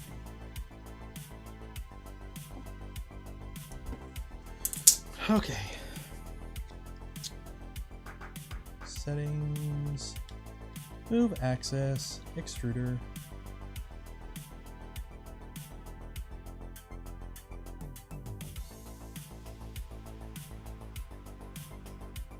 Feed me 50 millimeters of filament.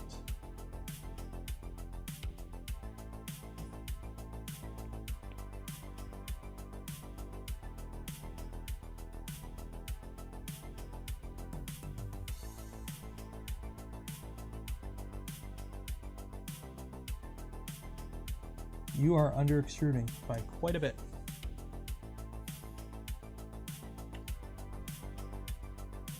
By quite a bit.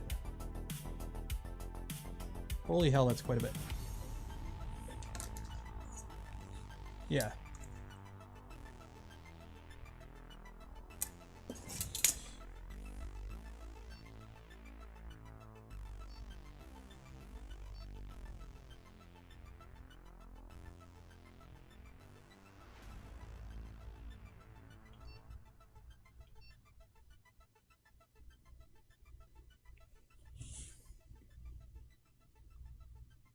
Yeah, it's way under extruding.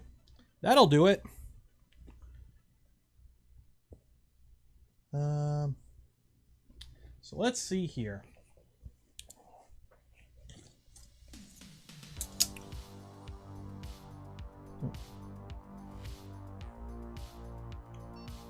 Oh, escape. No. Return. Return. So what is it? Settings.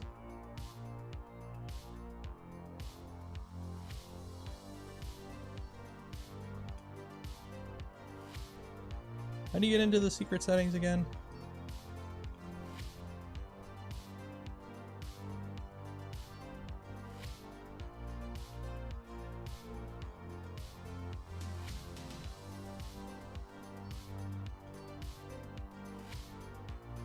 Okay, there you go. So z-axis length, default extruder E steps 152. So return. So let's calibrate this. So there you go. Go to settings. Okay, so we are way under extruding. So I need to tell it to extrude 100 millimeters of filament.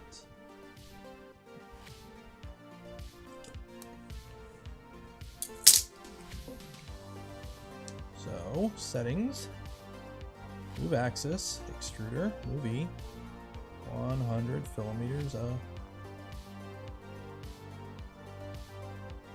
filament.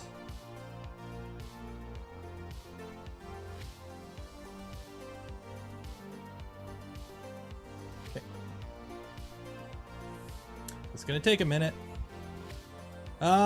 We are way under extruding, Bill. I tell it to extrude 100 millimeters of filament, and we are extruding. Let's find out here.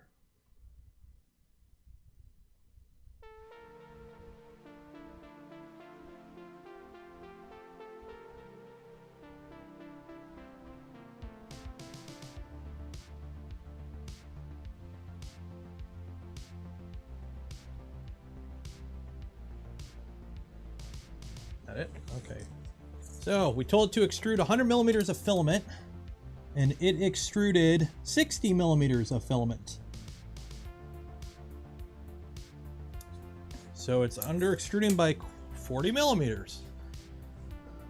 That ain't good. So E step calculator. What? It's been a while since I've done the Marlin one. What's the Marlin one again? What am I? Okay, so settings.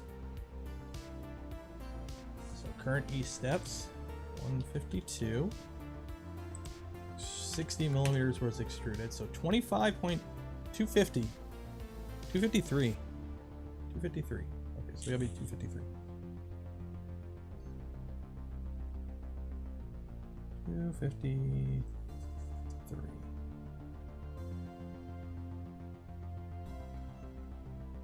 Save and return.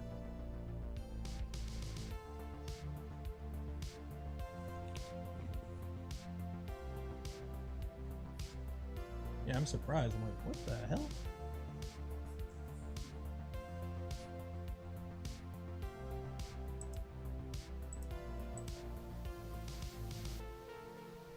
I am starving.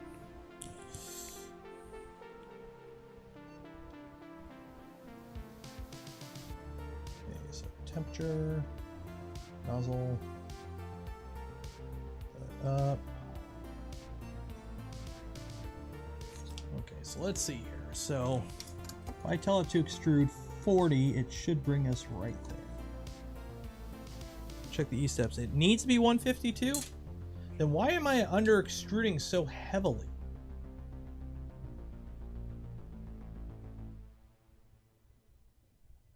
Like, I remember you saying that it needs to be... So if we extrude 40...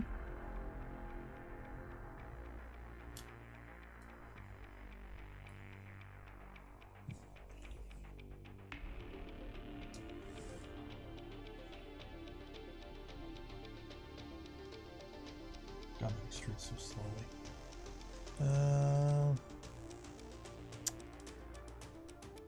Yeah, the test print worked fine, but then we did another print and it like heavily... Okay, you know what? Maybe we got slippage. Because it's actually under extruding again. Okay, settings. Let me return that to normal, 152. And let me take this apart. 152, save and return, exit. Maybe we got some misalignment issues here.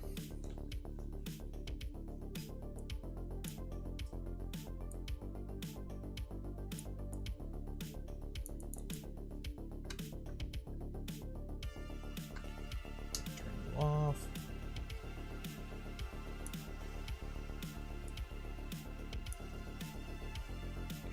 Pull the wall out.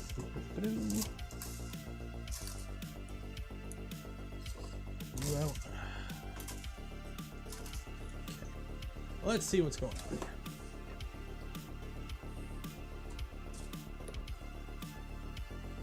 Can I easily take this apart? I'm thinking we have some alignment issues, maybe. Snippy snippy time.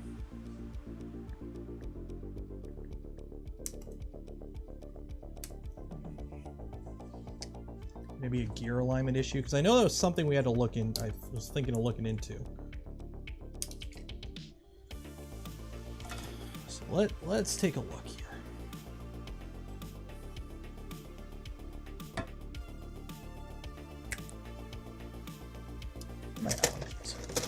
Got the nozzle and give it some buffer. No, it's not the nozzle. I'm thinking it's a misalignment with the feed gears. Carlos, with that attitude, nothing would get done. Spring tension. I don't know. This tension felt fine.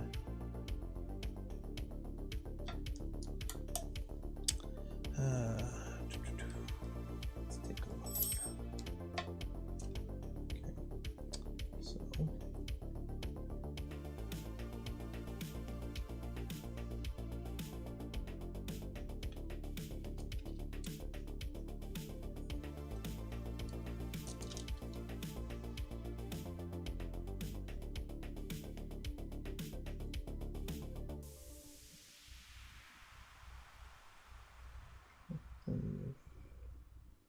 I could move those up a little, ever so slightly move them up.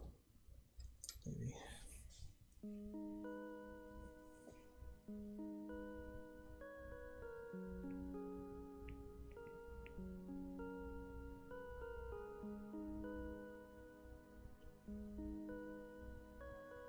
Just with a little bit more grip.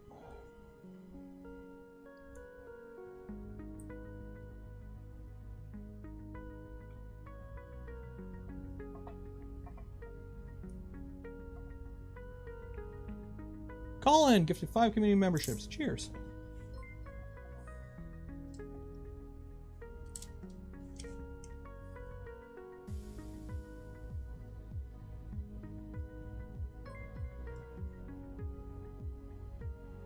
That seems to be a little bit better.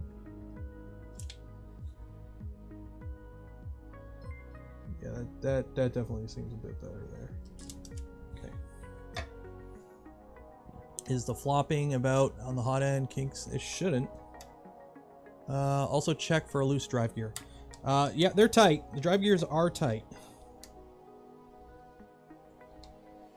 All right, insulating it again with the what? Feed the filament by hand. Yeah, we'll just go with the manual feed method.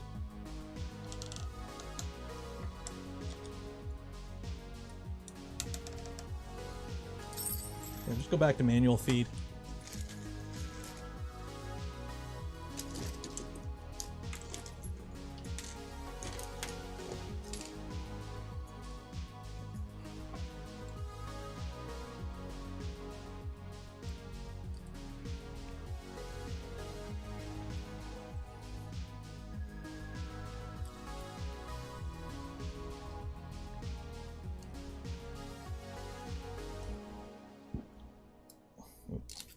The right way around.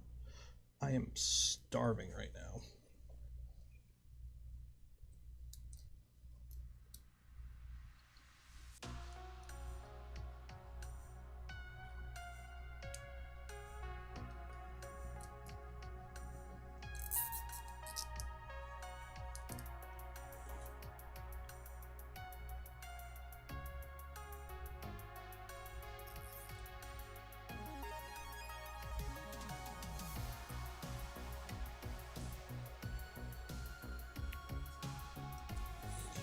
Hopefully it was just a misalignment. I'm thinking it might have been just a misalignment because I think the one did look out quite a bit. So I'm hoping it was just a misalignment thing.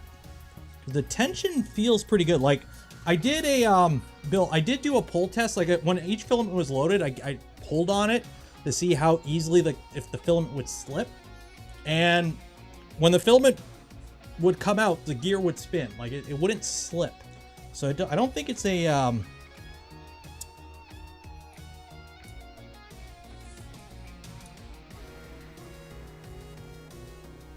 don't think it's a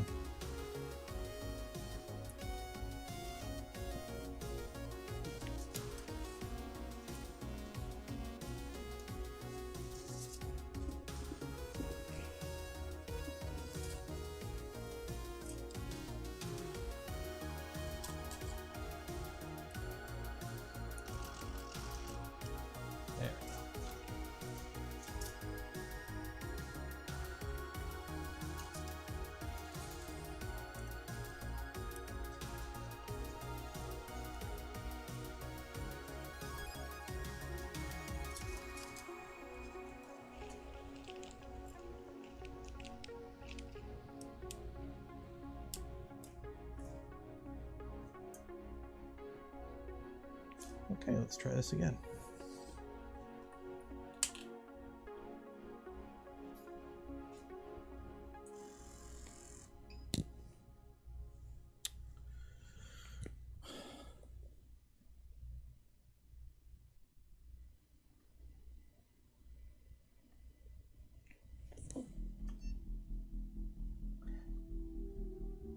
No, because the thing is, I don't think it's that. Okay.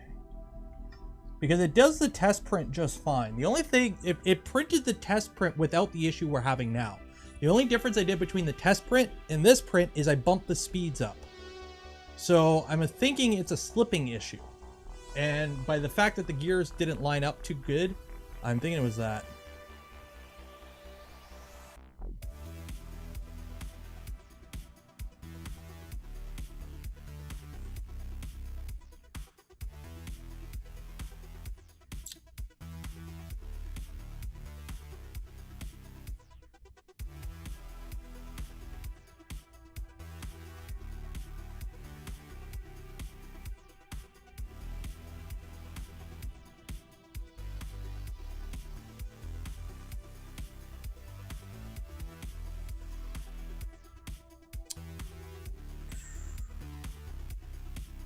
What the heck? Mermaids doing DoorDash? What? Stepper may be skipping. If the print speeds I'm doing, the stepper is skipping steps, something ain't right. Like, it's like 60 millimeters a second. You should not be skipping steps. Like, the stepper's not even warm. And it's the original stepper.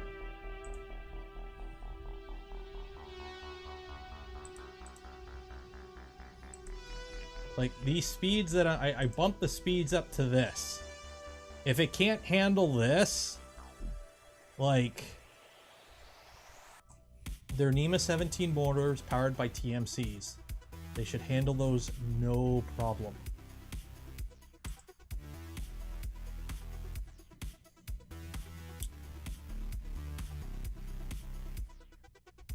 And we'll try. We'll see how it goes here. It's heating up.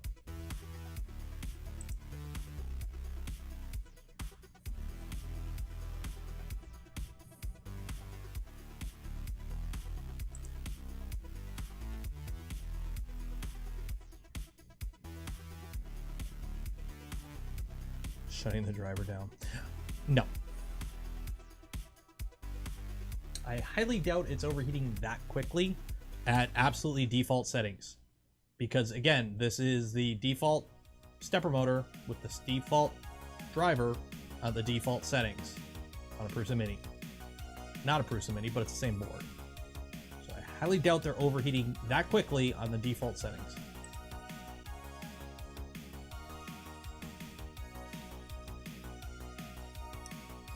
Try again.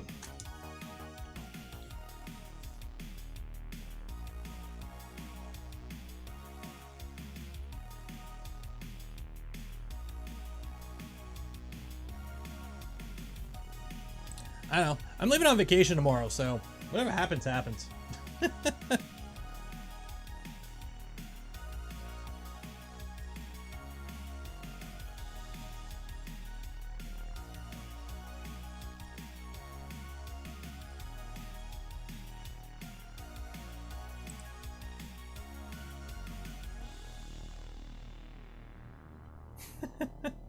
Are you serious? So, for my fellow Canadians out there, if you are dumb enough to download the Tim Hortons app, they've been tracking you the whole time. And now there's a whole class action lawsuit against it because they were doing it without telling you. Because all apps, anytime you get like the McDonald's app or whatever, they're tracking you for all your personal info. That's why they do it now. But the Tim Hortons app, they didn't tell you that they were doing that. And there's no class action. But good old Timmy's, you can settle with them instead of going through the class action, and you will receive a free hot beverage and a baked donut.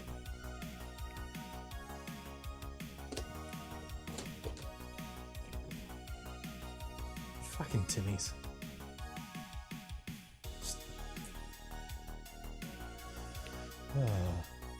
We violated your rights.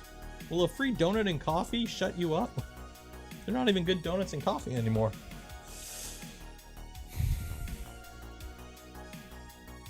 Bump the temps up? Yeah, we'll try. Here, we'll bump the temps up. Like, we're already printing at 2. Here, we'll bump it up to 220.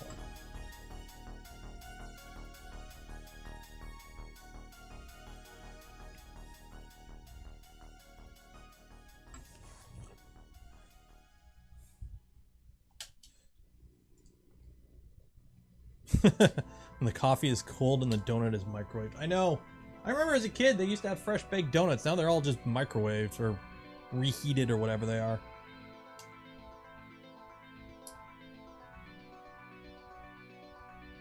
Do you have to redeem that offer using the app? I don't know. I don't have the app. I refuse to get it. Like, they don't, for those that happen to know, like, they don't even do roll up the rim anymore. One, they got rid of it because of COVID, which kind of made sense. But now you have to use the app. You have to use their app for anything. And it's like, I don't want to use your app. I don't want data tracking it. I got enough shit knowing everything about me. I don't need Tim Hortons knowing it.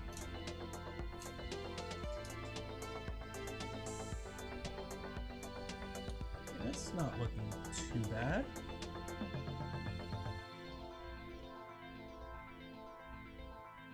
I can zoom in anymore.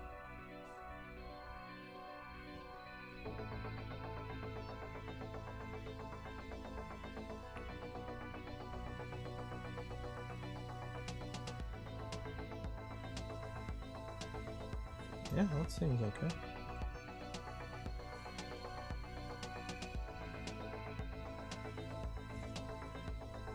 I don't know, it seems to look okay.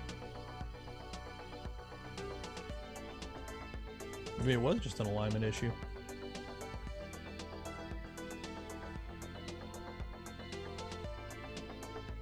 Oh, all fast food places' quality has gone down. They're trying to save money. Everything, costs have gone up, so they're going to increase prices, they're going to lower quality, and they're still going to make more money because they've increased prices and lowered quality. Selling your data instead of, well, yeah, that's because they make more money off that. Why do you think, Walmart now, hey, should we pay for a marketing firm? No! What we'll do is we'll just have everyone who buys something from us fill out this survey. We'll give one person a $500 gift card a week, and they'll give us all their personal information for free. Why do we need marketing? Never give out your name, your email, or your phone number whenever you buy anything, because they'll just sell your info. My wife does that. She goes buy stuff, and they're like, "What's your email address?" And she'll give it out, and she gets all the spam. She gets all the phone calls. Never do that shit. Never give out your info, because you'll just get added to a list and get non-stop calls.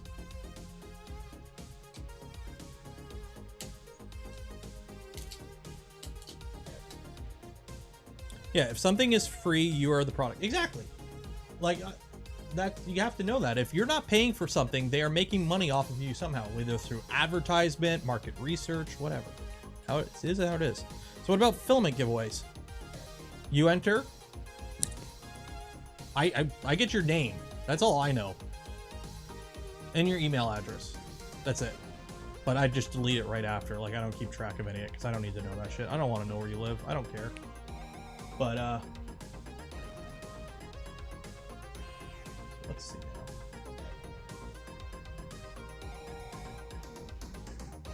Oh, that looks fine. Yeah, that's looking fine now.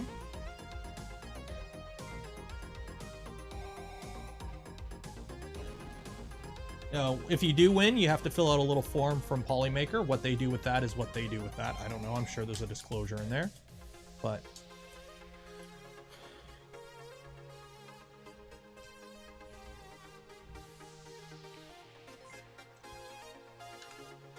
Uh-oh. Overlay, did you bug on me? You probably did. Gosh. Steals your info. Yeah. Stealing all your info to sell to Big Timmy's.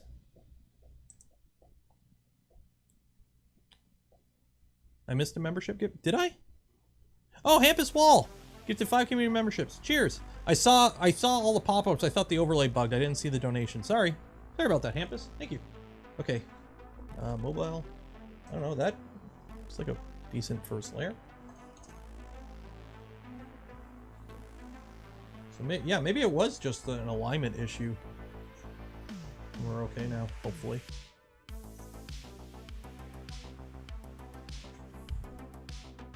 Oh. What does a Voron get for all those designs? What do you mean? What does Voron get for all the designs? I sell duct cleaning services.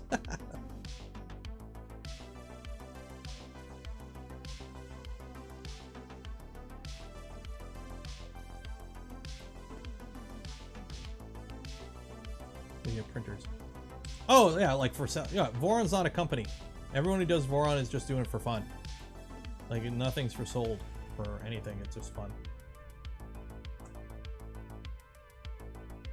We are a horrible company. Designs are free, what info? We don't collect anything. There's a Discord you could join if you want.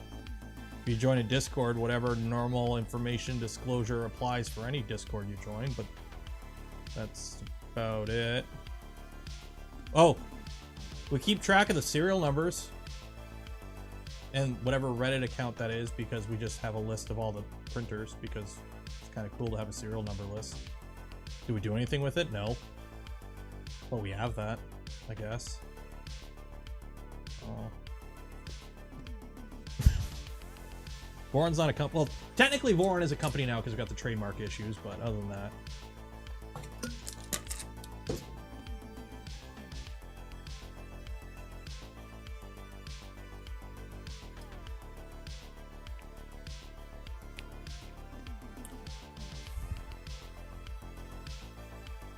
Yeah, there is a Voron LLC or whatever it is now, but that's simply for the fact that we had to set one up because there is ongoing trademark issues that we have to deal with.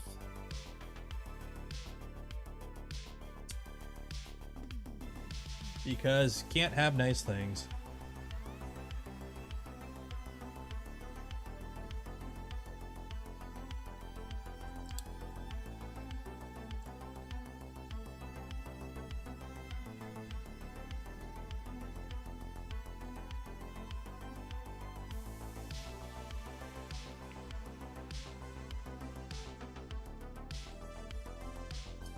Yeah, it's jamming up again. Get on here.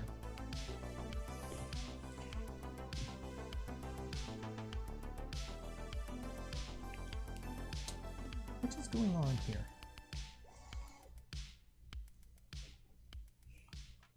Is it a speed thing? Like, can it literally just not... It should be able to handle that speed just fine. It's a Revo, and these are the speeds I'm doing on my Revo. Okay, handled that fine. What is going on with that? Whatever, I'll just let it go for a bit, see what's going on. No, it's definitely failing. What is... How are you jamming up? How are you under extruding? What is going on here?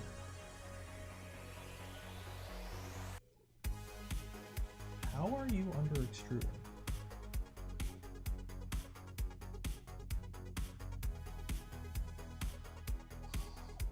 Like, it's not a tension issue.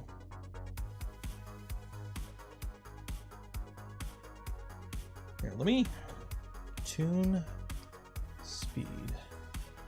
Let's drop the speed down. Let's see if it's a speed thing. Let's drop it down to like 70%.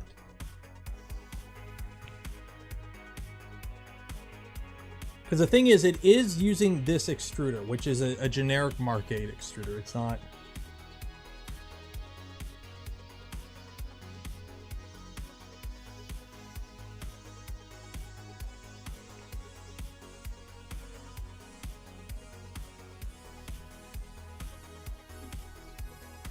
Retraction too high. It's default. It's default for a Prusa Mini. It should be just fine.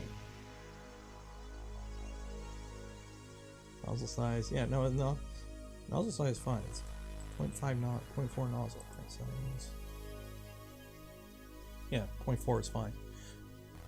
No, this is a brand new nozzle. So we're already printing PLA at 220, guys. I don't think it's a temp thing.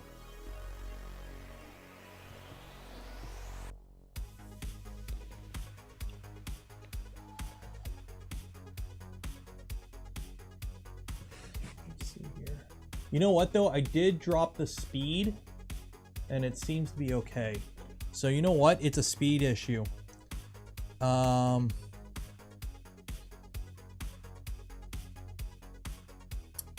extruder can't keep up. I'm thinking.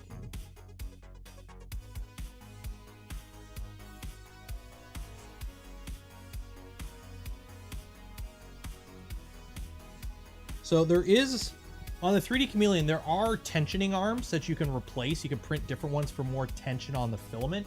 I'm running the spec ones, like the stock ones right now. I may try swapping those out to ones that give more preload. But yeah, the moment, yeah, I dropped the speed back down and it seems to be doing better. So I guess we'll just try printing a little bit slower and see if that helps.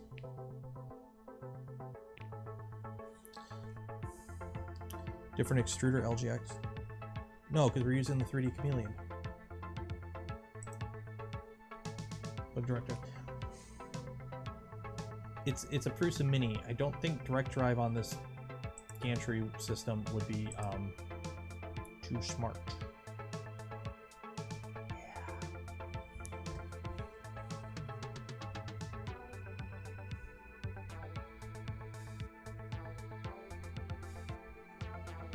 We'll send you Prusa fans. Why is this mount bad? People keep saying this mount's bad. What's wrong with this mount?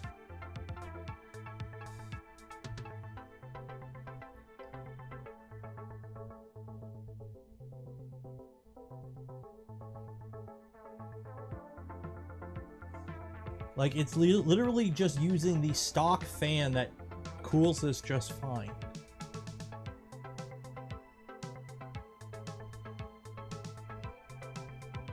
Oh, Prusa limits the fan speed in the firmware. What? Is that a Prusa thing? Why would they do that? Prusa limits fan speed. Why?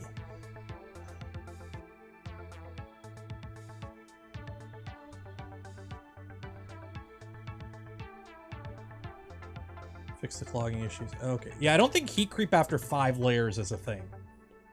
Heat creep takes time. But yeah, it's definitely printing a lot better. So you know what? Let me stop this.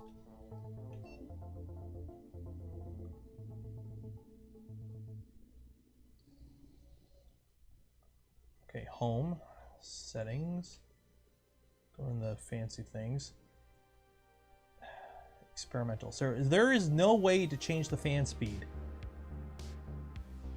in the default Prusa firmware. Like, that is just not a thing in the default Prusa firmware. Why would Prusa do that?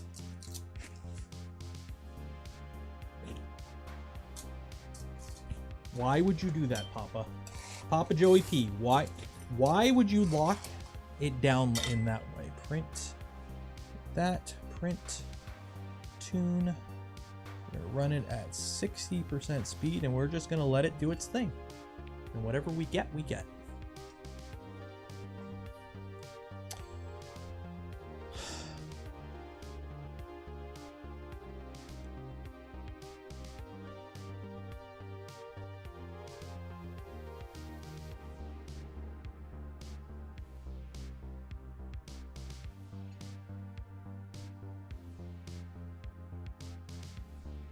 Yeah, the Revo fan is in PWM, so it should actually be running at 100% all the time, shouldn't it?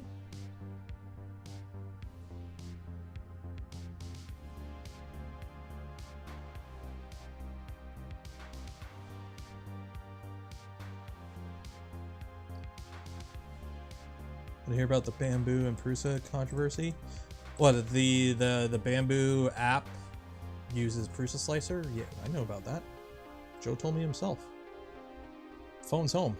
They're like, wait a minute, why is it calling from... Oh!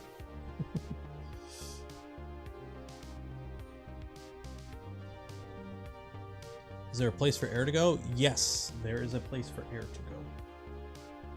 So yeah, we're just gonna run it at 60% speed, let it take its time, and whatever happens, happens.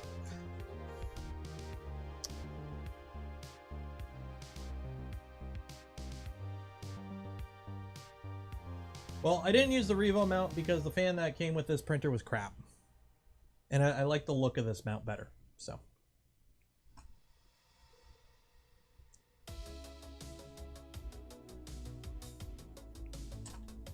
Yeah, I know about that. Personally, I really don't care about company drama. I am not an employee of Prusa. I am not an employee of Bamboo. I don't simp for companies. People that do on Twitter are weird, okay? Don't get me wrong, there are companies I prefer. I like E3D, okay? I've got a great relationship with E3D, but I don't white knight them on the internet. I'm not an employee of them. I don't get paid to do that. But watching people like take sides and like go on wars for like 3D printing companies is absolutely hilarious, I find. I work for free. Yeah, see, now it's jamming. Now it's not even feeding. Yeah, let's stop.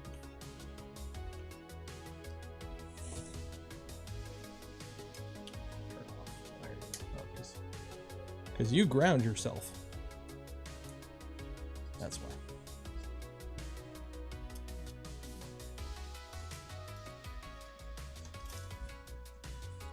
Where is the spot? There it is.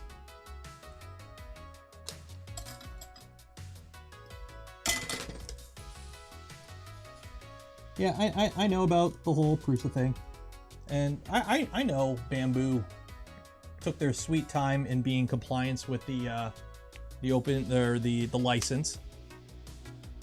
Like, I'll be honest, the fact that they actually did agree and did release everything is great, because not all Chinese companies do that. So yes, they were supposed to do it the moment they sent me like the binaries, I guess. I'm not a lawyer, I don't know all the rules. But I know like apparently the moment they sent out review copies of the firmware or the app, they were supposed to release the source code. And they didn't, and that technically was breaking the rules, and people were getting all up about it.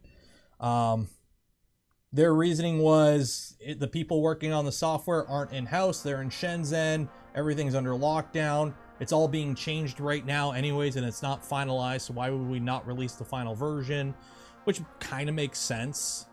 You know, why spend all this time trying to get, you know, a release version out there when it's going to change the next day?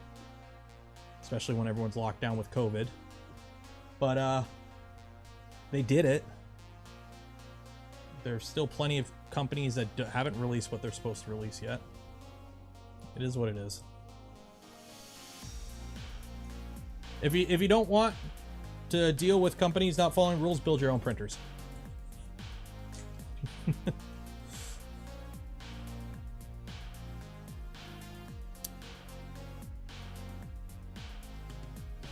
to 225.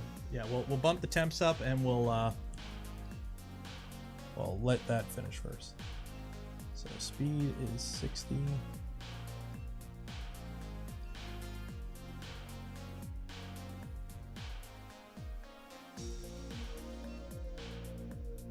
And temp to 20.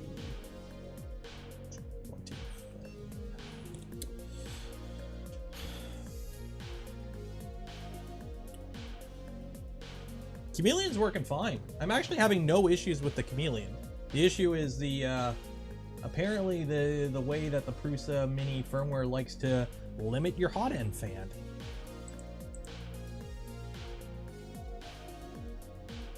Yeah, I have no issues with Chameleon, considering it completely different hardware. Mosaic is a completely different thing. Are you running Clipper? Mosaic's a waste of money because it doesn't work on Clipper. At least the Palette 3 doesn't.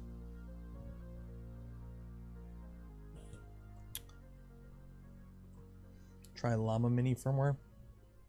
Maybe. If anything, I'd put Clipper on this thing. Happy Friday, KB3D. Can't limit it. Okay, so then we shouldn't be having heat creep issues.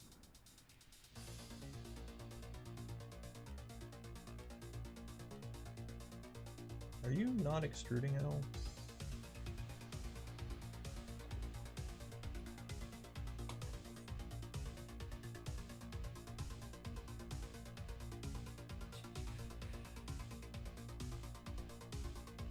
It's not extruding at all.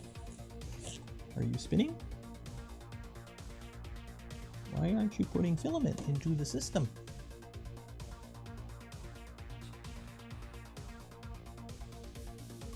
Something ain't right.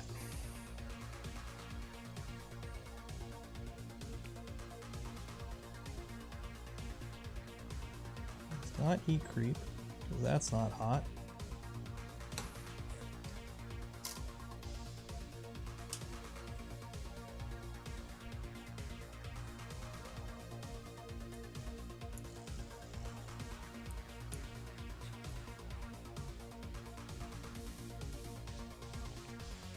Got a jam.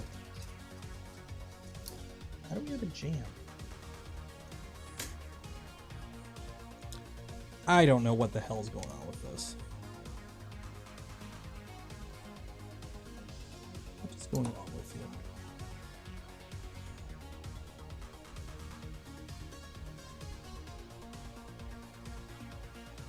What is going on here? Now this actually filament I know works, so.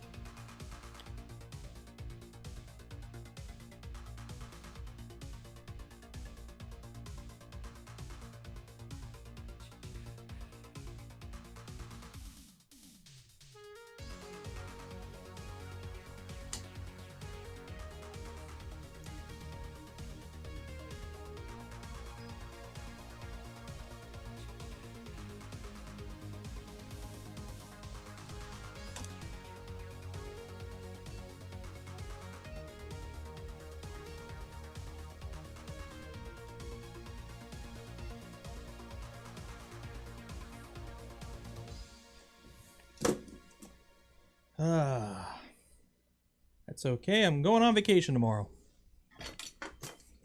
This has been a fun stream. Okay.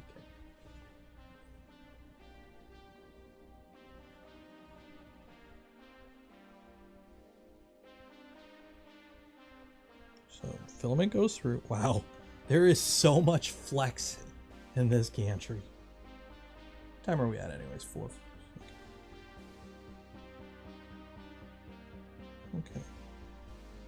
So that works. So it's obviously that's feeding fine. Put that back in.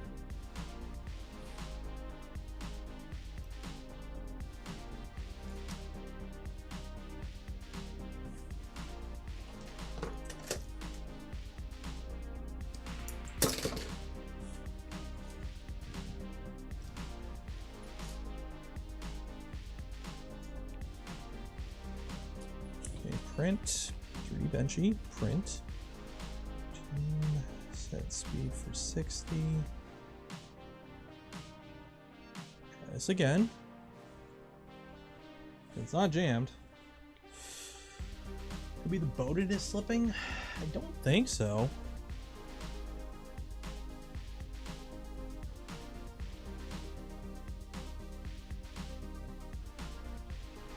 Okay. I know about the E3D mount, okay? The stream is done in 45 minutes. We're not going to change the mount right now, okay? It's heat creep. Heat creep don't show up in the first 2 minutes of a print, because the fact that I could touch the heat sink and it's still room temperature shows it's not a heat creep issue right now. So even if we magically swapped it, it wouldn't fix the issue we're having right now.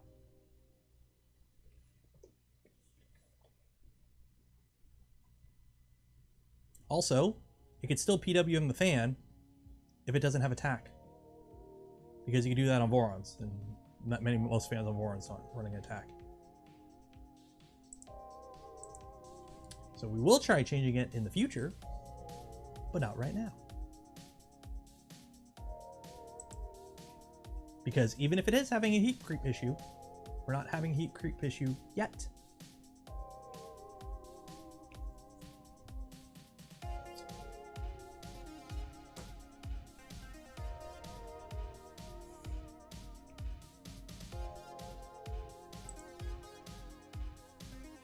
Too much retraction.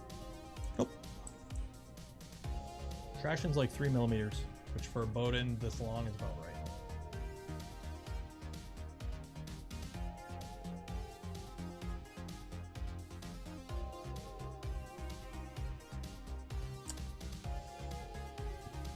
I love how people are recommending stuff that we verified earlier.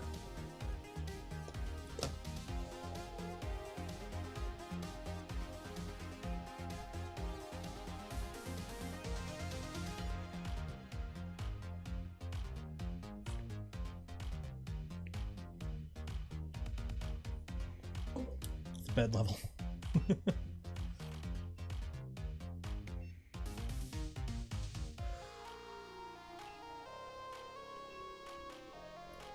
Let's see if this works.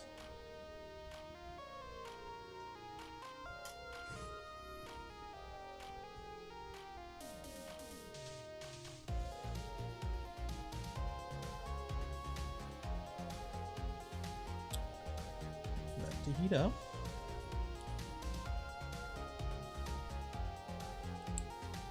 Oh, I will have a fantastic vacation.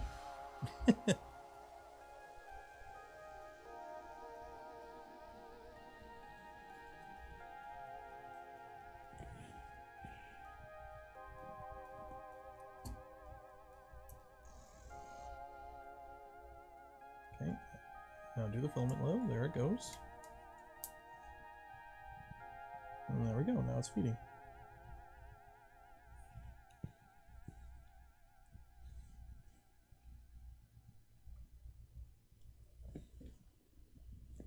Like, we did have a completely successful print out of this setup earlier at the very beginning of the stream. The only thing we've done since then is speed it up. So it's an issue with speed, or where something was slipping, or it's just maybe not enough tension on it.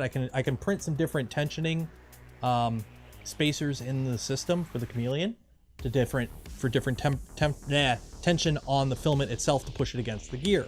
That's something I haven't tried yet, but it requires taking apart the whole thing to do, so I haven't done it yet. But it prints just fine at the stock slow AF speeds. Like, if you watch the beginning of the stream, this setup works. All we've done is speed it up, and apparently we sped it up too much, so I've pulled the speeds back, and now it's working. The issue we had there was I forgot to pull the filament out last time, so it ground a bald spot on the filament. So when we tried to feed the last print, it got to the bald spot and stopped feeding. That's why it wasn't pushing filament last print. And we had to cancel it, and I just reset it again. And oh look, it's working now, because I cut the filament. Nozzle's fine. We don't have a clog. It's working.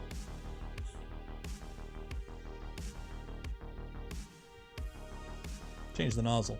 That won't affect it.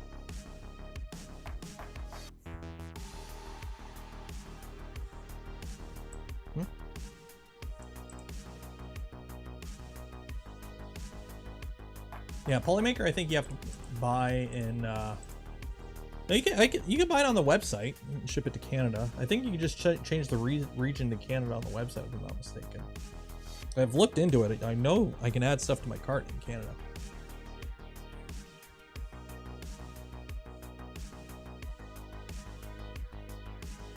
The rocking of the short boom tube annoys me. Why? Shouldn't I be packing? I did that the other day. It's already everything's all packed. Have you played with the new two-piece? I have not yet.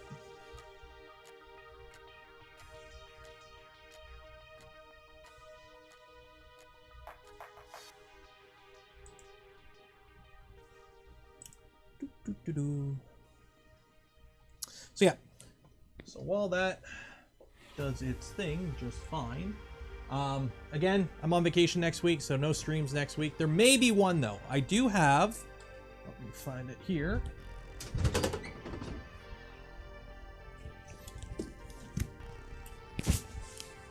Make sure I don't leak any private info.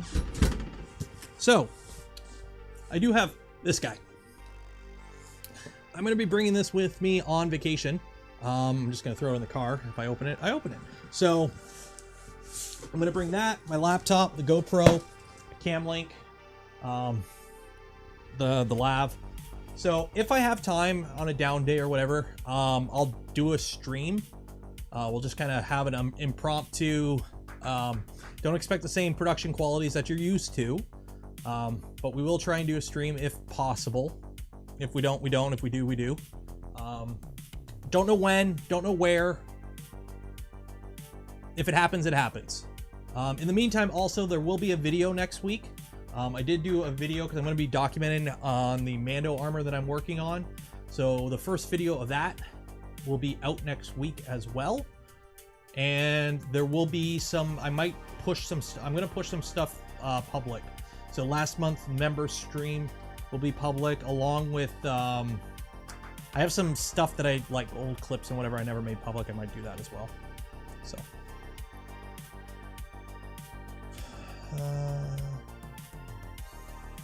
Is the LED blinking? It's a heated bed. The LED is blinking on the heated bed. Yes.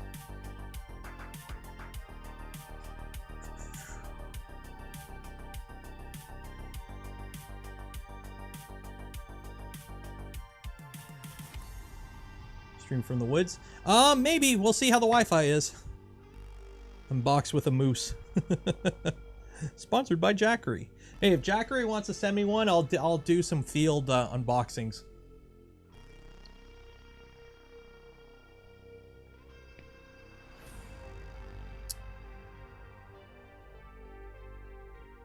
No, Jackery is the one that sponsors all the YouTubers. Although, doesn't Anchor do the same thing now? They make the same basic, like, outdoorsy thingamajig.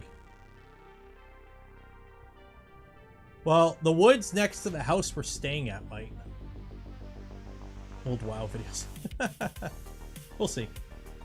This will be the longest I've gone without streaming. So, for those that, I talked about this on the member stream yesterday, but, since October of 2020, I have streamed at least every week,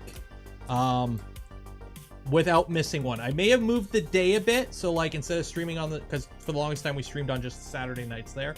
I may have moved the day a little bit backwards or forwards in time, but I streamed every week since October of 2022. So if I don't stream this week, coming up, that will be the first week in almost 2 years that I haven't streamed. I think. Yay, COVID and not going on vacations. Maybe it's time for a week. Thing is, I like streaming. I enjoy it. This is fun to me. So this is like, this is work, but I like it. I love doing this. Like, I wouldn't do this 3 days a week. I wouldn't give you guys 9 hours of content a week if I didn't like doing it. So, if I have some downtime, I'll do a quick little stream. We'll have some fun. Is what it is.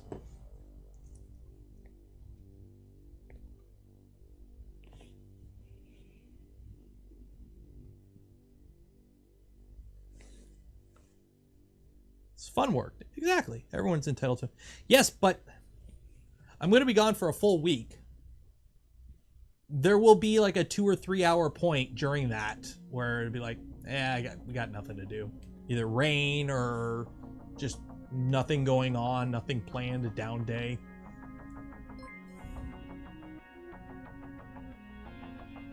I notice a lot are using induction probes now with PTFE, flex plate, and use a CR touch. I use on glass. Is there any benefit to induction? If you're on glass, you can't use an inductive probe, plain and simple. Inductive probe requires metal. You need a metal print surface for an inductive probe to work. So if you got a glass bed, you can't use an inductive probe. Simple as that.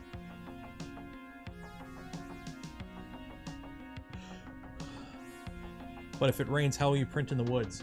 We're not staying in the woods. We're staying in a house that is near some woods.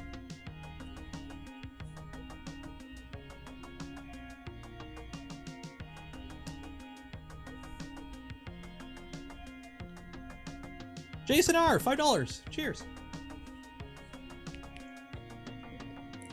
yeah, we'll just let this do its thing, and I don't know. If the print finishes, I'll post some pictures on Twitter.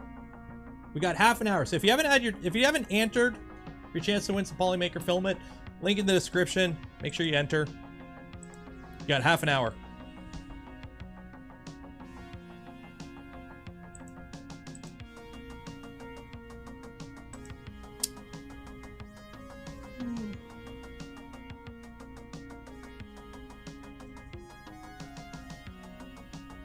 Get some potatoes to power the printer.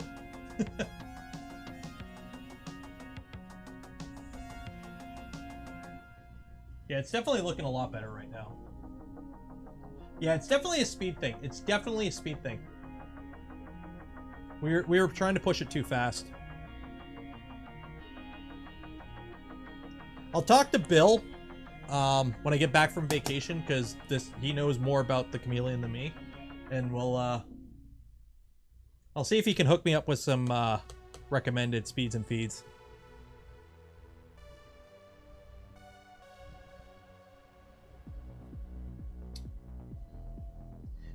Yeah, the extruder was having issues. You have to remember, the 3D Chameleon, this is the most complicated setup of the 3D Chameleon. Normally, you still use your stock extruder with the 3D Chameleon. So all the Chameleon does is just the filament change. It just pulls out the old filament, puts in the new filament. That's all it does. But in this case, we're using it for that and as the extruder, okay? And as the extruder here, it just has a Mark 8 feed gear and a smooth idler. So it's basically an ender hotend, essentially, or ender extruder at that point. So it works, you just have speed issues, apparently.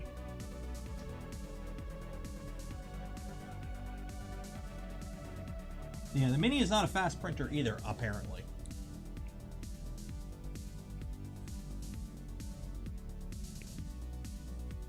What is the default speed settings for a Prusa Mini? Let me see.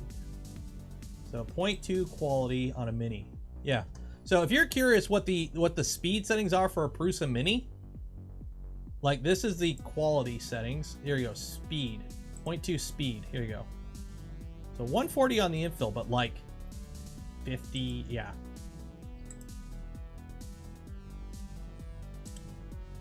Those are the default so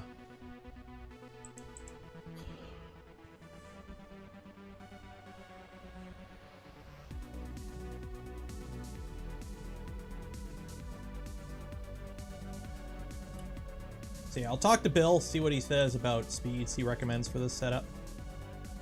Like, here's the thing, you have to remember, it's doing a filament change every layer, depending on the print.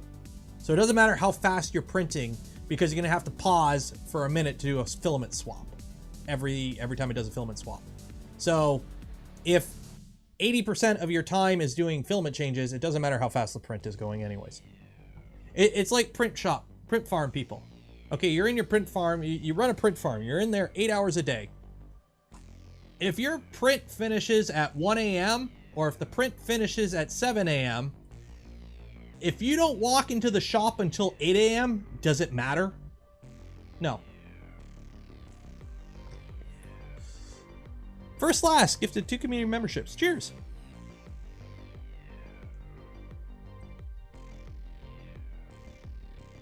Sending you a rubber for the Toasties Pro to protect from the hot late night session. Well, you do have the P.O. box address, I guess. If okay. Ow. Pinched myself.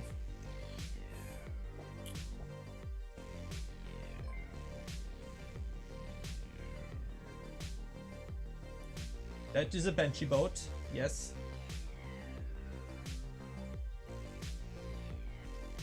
Which, by the way, I'll be setting this up tonight on the Discord.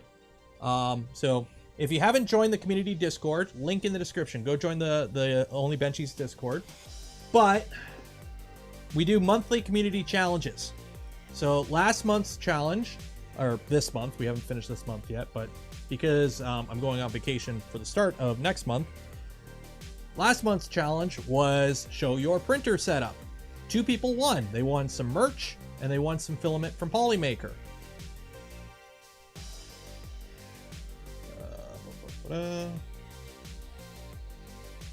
This month's challenge is Only Benchy. So for this month's community challenge is a Benchy. Simple as that. The question is, how the hell do you impress me with a Benchy? That is up to you. So the challenge will be the Only Benchies contest. Okay. The rules are still being worked on, but we kind of hashed them out on the member stream yesterday. So 1 entry per category per user. So there will be 2 categories you can enter in. And you can enter in both, but only once per category per user. So to enter twice, you can enter in one of the 2 categories. You can't enter in the same category twice. Okay. You may post 3 pictures of your entry per entry. Okay. So that's it. Don't spam 100 pictures of your Benchy. Okay. You get 3 pictures. That's it. In 1 post per entry. And you can enter once per category per user. You may use a filament or resin-based printer for the unmodified category. Okay. The open category is open. Okay. If you can machine it, go for it. If you want to do something with your hands, get artistic, go for it. If an entry is found to be skirting the rules or not in the spirit of the contest, it may be moved to a different category or disqualified, depending. You may post 3 pictures. Oh, I gotta do that. Okay, so your categories. Unmodified. You're only allowed to print the original Benchy 3D Benchy.stl file. You may change the size of the Benchy, but you cannot. It must be uniform. So if you want to make it 200%, you can make it 200%, but you can't stretch it or squish it or make it narrow or wide. You can't do the Putin meme wide Benchy. Okay. So unmodified category, you can make it bigger, but it all has to be uniform. You can play with your slicer settings too. Okay. However, the 3D Benchy.stl file cannot be modified. Okay. Cannot be modified. You may adjust slicer settings and size. That's it. No post-processing. So no painting, no vapor smoothing. However, if you're printing using a process that requires support removal is allowed. And if it's a resin print, you are allowed to do the normal wash cure cycle, because you have to with a resin print. If you're doing something that is a filled material that needs to be like sintered afterwards, you are allowed to do that. Okay, because that is part of the normal operation of printing. However, no post-processing. So if you do like metal sinter Benchy, after you sinter it, you're not allowed to polish it. Okay, in the unmodified category. Okay. The open category, the entry must resemble or be based on the Benchy in some way. So I have to look at it and go, there's a Benchy under there somewhere. Or this has some Benchy heritage. Or this is just a Benchy. You don't, in the open category, you don't have to modify the STL, but you can do more to it after making it. Okay? So it can be based on the original STL, or it can be modified. However, something like the Steamboat Benchy doesn't count, because while you look at it, I don't see any Benchy in the Steamboat Benchy. But like the Benchy aircraft carrier, that counts. Okay. The entry does not need to be 3D printed. The entry can be post-processed in the open category. Okay. So the whole contest itself will be posted on the Discord tonight at some point. Hopefully, if I remember. I gotta finish editing a video first. But that is kind of the current plan. Okay. So here's the thing. You need to think about this. If you just print a really good Benchy Okay, so, or you do a speed benchy in 2 minutes, or you do an MMU benchy. Okay, because you can do an MMU, or you can't do an MMU benchy in unmodified, but in the open category you can. Because you can only use the original 3D Benchy STL, and you can't modify it. So the question is, though, is that impressive, and how do you distinguish that? Because you have to think of what other people may do, and is yours better? Because we're just looking at the picture of the Benchy. Remember that. So if I look at a bobbled plastic that looks like a melted Benchy, to me, it's just a melted Benchy. You may say, oh, I printed it in 2 minutes, but I look at it and go, that's a poorly printed Benchy. So you got to get creative. I want people to think outside the box with this contest. So pretty much unmodified category, pretty much base 3D Benchy.stl file, can't change the file, has to be 3D printed in some way. Okay, it has to be FDM or resin. But have fun with it. Try and think outside the box. Open, you want to get your Bob Ross on and paint a majestic Benchy cresting the waves, go for it. So you can use MMU without modifying the STL's Prusa slicer settings. You may adjust slicer settings and size. You cannot edit the STL. So if you can do a multicolored Benchy without modifying the original 3D Benchy.stl file, only through slicer settings, you're not breaking the rules. Can you resize the Benchy? You can. For unmodified, you are allowed to scale the Benchy, however, it must remain uniform. You may not make a fat Benchy. So you can't do the wide Putin walking down the hallway Benchy. However, you can do that in the unmodified or in the open category.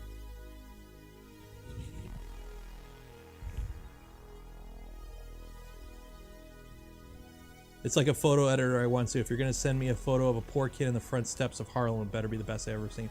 Exactly. I want people to think outside the box here. I want people to go nuts. Like, I will be doing discretion with the rules. If I think you're like skirting the rules way too much in the unmodified category, I'll bump you to open. Open, pretty much anything goes. So it's pretty much hard to be disqualified in open unless I think you like this has to be something you did. Okay, so if I think you're stealing something online, you can get disqualified maybe. But yeah.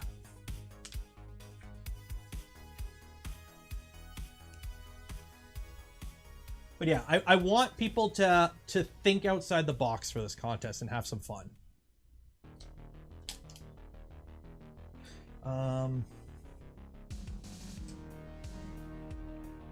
How good is the vertical layer alignment on a Voron? Seems fine to me.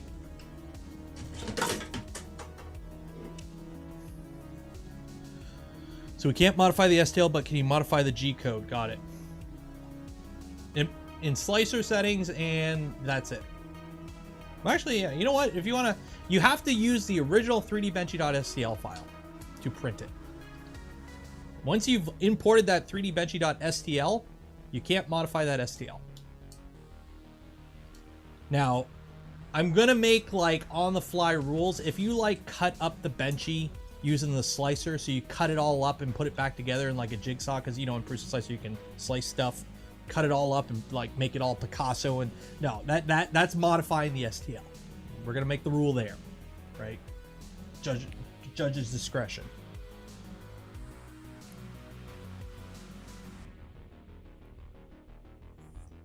Joel enters, will have a Benchy the size of a bus.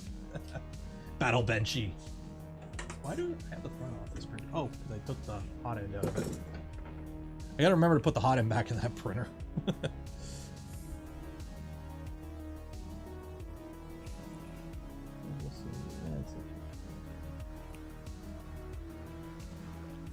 Where'd Doggo? He was here, and now he's not. can I modify my printer?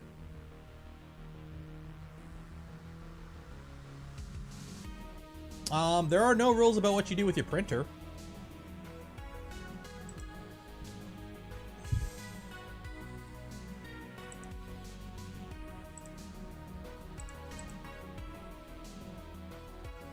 That bamboo out of commission? No.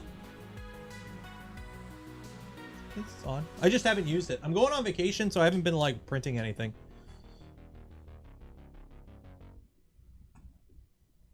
Can I use a 3D printed? So CNC maker, you have to remember. So if you were to print a Benchy with a 3D printed house, we're still looking at a picture of the Benchy. Like, yes, the way the Benchy will be made will play into its, you know, rating if it makes it to the list. That will be, because basically we're going to do the same thing we did as the last contest. I picked the top 4 in each category, and then you guys vote on the winner. That's how we did it last time, and this is how we'll do it this time. So the thing is, though, we're looking at pictures of Benchies. You have to impress me somehow. Think outside the box, have fun. Must live in it. Any news about Revo High Flow? One day. And you will have until, so the way we do contests is I announce them at the beginning of the month or the very end of the previous month. And the third Friday of the month is when the draw is. So that will be what, August 19th, I believe? Friday, August 19th. So you have until the stream starts Friday, August 19th. Or actually, it'll be noon. Right? No, the stream starts because people... When I do these contests, because I'm going through a Discord channel live on stream, I can't have that Discord channel be editable or postable by the public. Because if somebody goes and posts a picture of something they really shouldn't while I'm live and I show that on stream, this is my job. I don't want to get a channel strike. Because if that happens, to try and save my butt, the first thing I have to do is immediately close the stream and delete the VOD. I don't want to do that.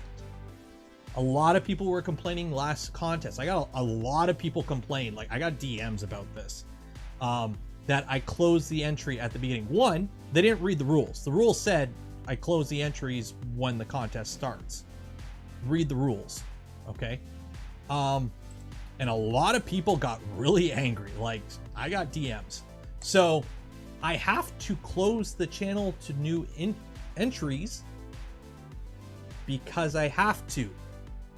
Because I gotta, it's gotta be curated.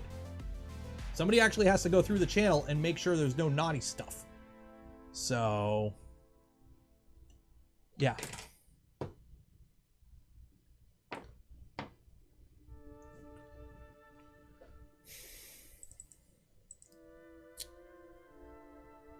So, yeah. Illiterate people go burr. Yeah. So yeah, that's why we have to do that. So because of that, entries close when the stream goes live because I locked the channel. So it's just a precaution. I live stream. This is my job. Like, literally, I make my living off doing this. I watch a lot of other streamers. I see what happens when somebody's scrolling through Twitter and, you know, a big floppy happens to show up on screen and they're like, well, see you in a week, because they, you know, delete the VOD and they're gone for a week. So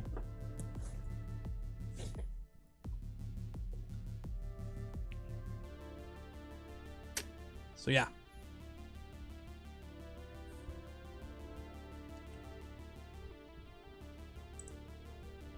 Oh, let me change it here. You are allowed to do a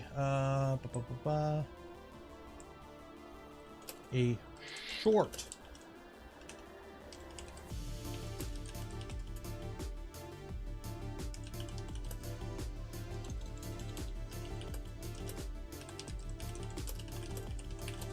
You may include a short video with your entry as well, 30 seconds or less. I'm not watching a 6-minute video. I haven't put the rules up because I haven't made the channel yet. I literally just have them on a notepad on my computer. because we hashed them out on the member stream yesterday. So if you want to make sure you don't miss out on the cool member streams where we work on all this behind the scenes stuff live, and we hang out and shoot the shit every month, become a member of the channel or a Patreon supporter. It goes a long way in helping things I do, content I create, and you get to hang out with me on a cool people club. There's a super secret channel in the Discord too that only they know about.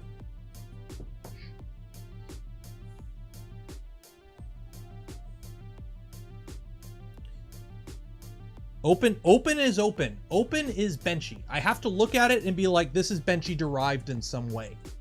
So either there are parts of Benchy in it or you've modified the file, but the thing is I still have to see Benchy in there. So we talked about this yesterday. The Steamboat Benchy does not count, okay? So if you were to just submit a picture of this, okay? And I look at it, I would go, that's a Steamboat. That's not a Benchy. And that would not count as an entry, okay? But the Benchy aircraft carrier would count, okay? Because I look at it and go, that is derived from a Benchy, okay? However, if you were to print the Benchy aircraft carrier as is, you probably wouldn't win because I've seen that.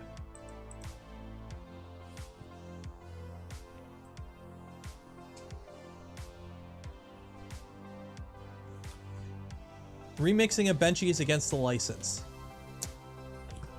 The license only exists if it is enforced, and to date they have never enforced it, to my knowledge. So, yes, technically, and a lot of people don't know this, you are not allowed to modify the Benchy STL at all. Let me find the actual like 3D Benchy. So 3D Benchy.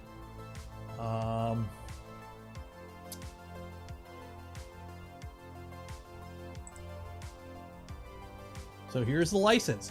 You are free to download the Benchy, give away or even sell 3D prints of the Benchy, publish images and videos of your 3D Benchy, redistribute the unmodified 3D Benchy file as you please, experiment, modify the Benchy for personal use.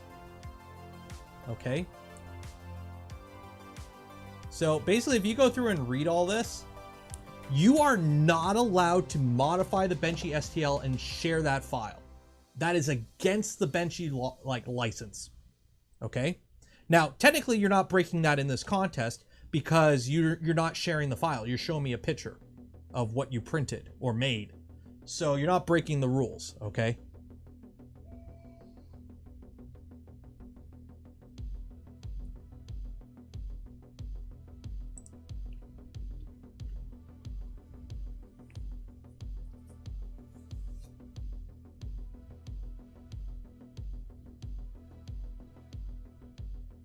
What is it on the Bowden tube? What do you mean on the Bowden tube? What is that on the Bowden tube? Multiples into one? Yeah. So it's 4 Bowden tubes into one because the selector here picks one of the 4 filaments to load, and then it just feeds them into one.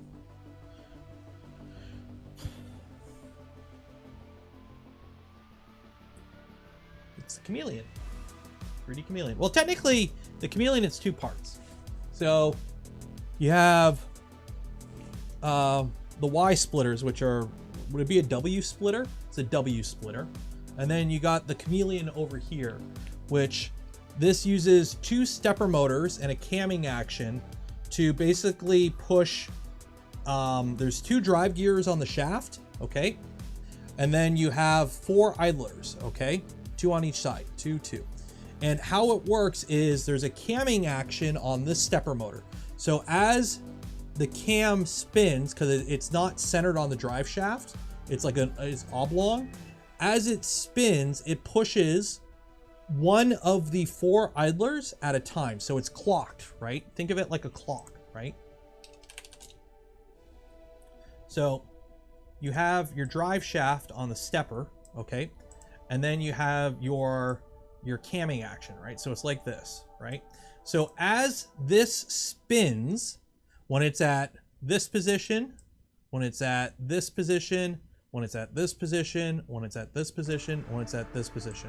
So when this is at top, it pushes one of the idlers against the drive gear enough that it pinches the filament that's there, and it will push it forward.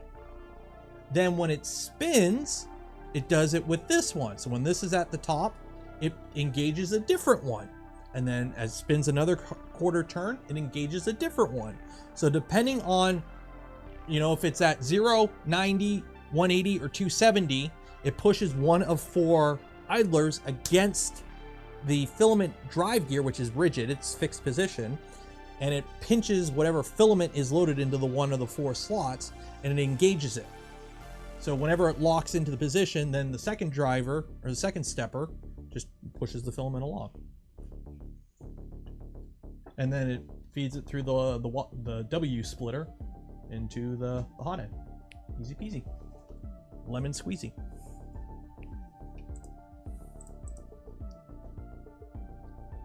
How do you connect it to the controller board? That's the beauty. You don't. See this right here? That's a limit switch. This over here is a box with its own electronics and its own stepper driver. Okay? So in this case, the stepper motor for feeding the filament is the original stepper motor from the Prusa Mini, running off the controller board. So when it pushes the filament, it's pushing the filament thinking it's its normal extruder. The second driver here for selecting the filament is controlled by this box here. So what happens is that micro switch that's back here that you can't see right now, which we'll see in a minute here, once it decides to go around. Yeah, man. Okay, this micro switch here is at location 179 on the Y. So the way this runs is all G code. Okay, it's all a post-processing script in your slicer, in Prusa Slicer. So what it does is on tool change, it tells the bed to home or go to 180. And it's timed, because for every quarter second you touch that switch, it changes.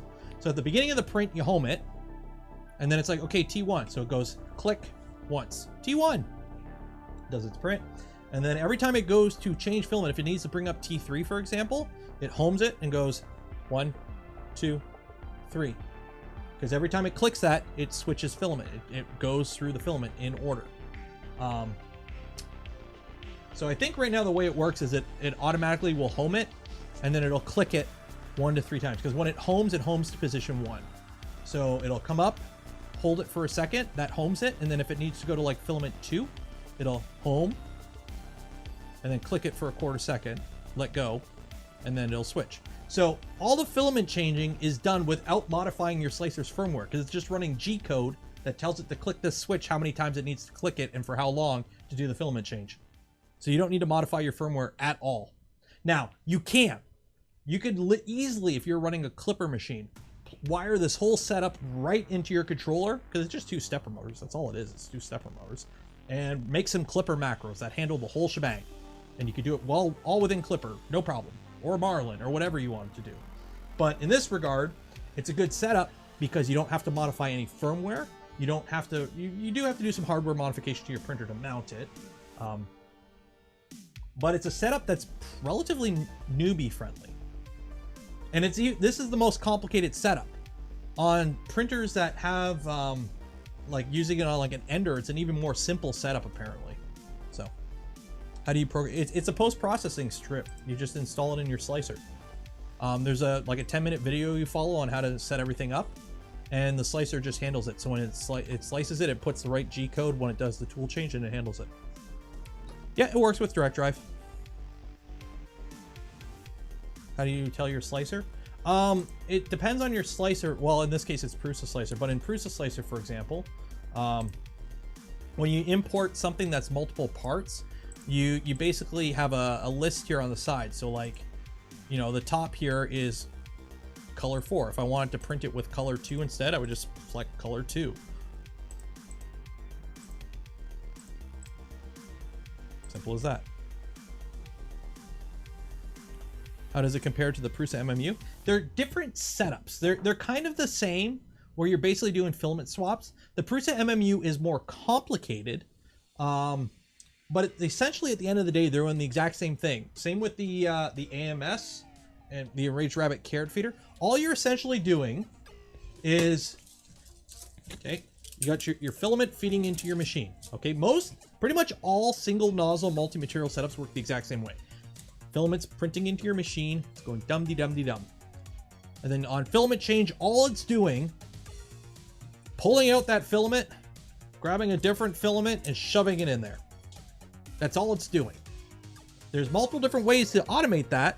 Technically, if you wanted to sit beside your machine all night, you could do it manually, and all you would have to do is just have a pause. So you would just have it, every time it does a tool change, you would just park the tool head and pause. You would come up, you would pull out the old filament, put in the new filament, hit resume. Now, obviously you need to do a purge, which it does it automatically, does a purge block back there.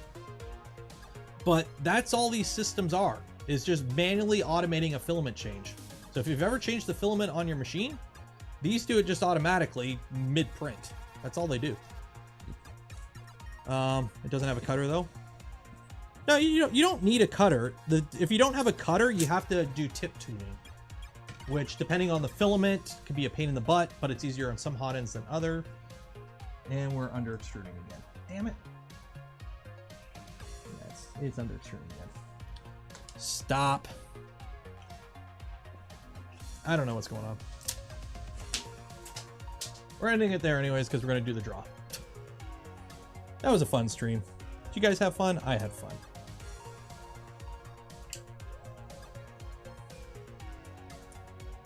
Yeah, so if you want to look at it here.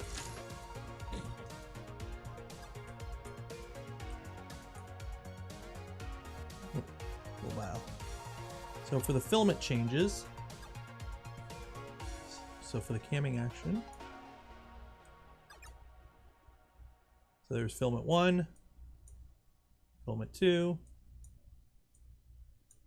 filament 3. Okay, actually, let me home it. Okay, so filament 1, filament 2, filament 3, filament 4. Yep. So that's all it is. It's just a camming action. So as the one stepper spins, it engages one of 4 filaments against the drive gear. Simple as that. Yeah, it's understood. It's a very clever design. Like I watched my video, I think my video from Murph where I talked with Bill about it. And I think we touched on a bunch of other stuff, but I spent a lot of time talking with him at Murph about it. It's a clever setup. It works really well. Like it does the filament changes great.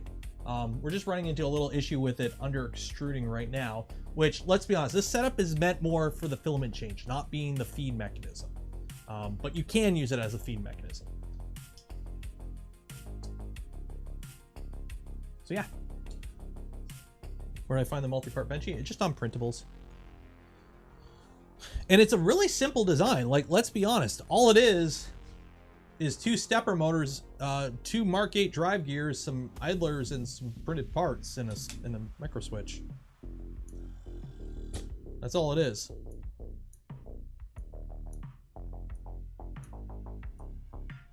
Like it's clever. Can you? Yeah, you could easily make it work on a V2. Okay, let's do the draw because I gotta go pick up the little guy at daycare. So again, if you haven't entered yet, you gotta wait till 2 weeks from now. Oh geez, till next Tuesday. But every stream we give away some filament from Polymaker. They make some pretty good printer chow, I would say. So if you want your chance at winning, make sure you pay attention. Enter the draws when you get the chance.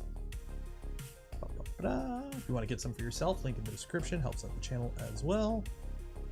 Copy, copy, copy, copy, copy. Come on.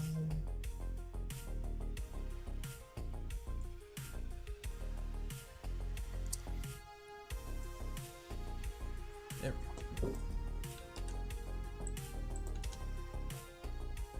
Hello? Who's at the door? Okay. So we got, this thing can do 4 filaments, but we got no successful prints out of it, unfortunately. Well, we got the demo print. The demo print worked. But I'm going on vacation for 8 days. Give me a number between 1 and 8. 1 and 8. Ricky B, you're disqualified. Jump the gun. Disqualified. 1 and 8. 5? 5 counts. 1. Oh, nope. Refresh. Refresh the page. That don't count. Okay. 1, 2, 3, 4, 5.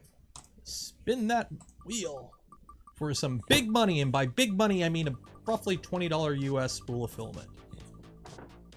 If you win, you'll get an email from me after the stream ends with a form you got to fill out. William McGon, congratulations, William McGon. Let me get your information here, and you better be the only William on this list, or at least the only William McGon. You are. Congratulations. Can't believe somebody. I still can't believe somebody did that.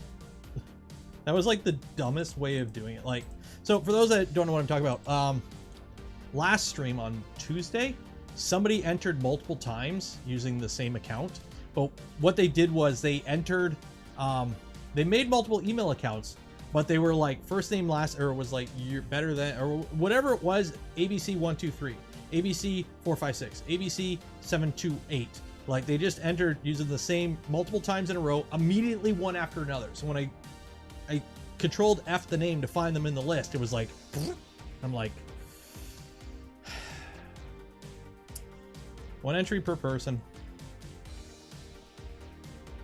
$20 is $20. Well, in this case, it's a spool of filament. Okay. So congratulations, William. You'll get an email from me once the stream ends here.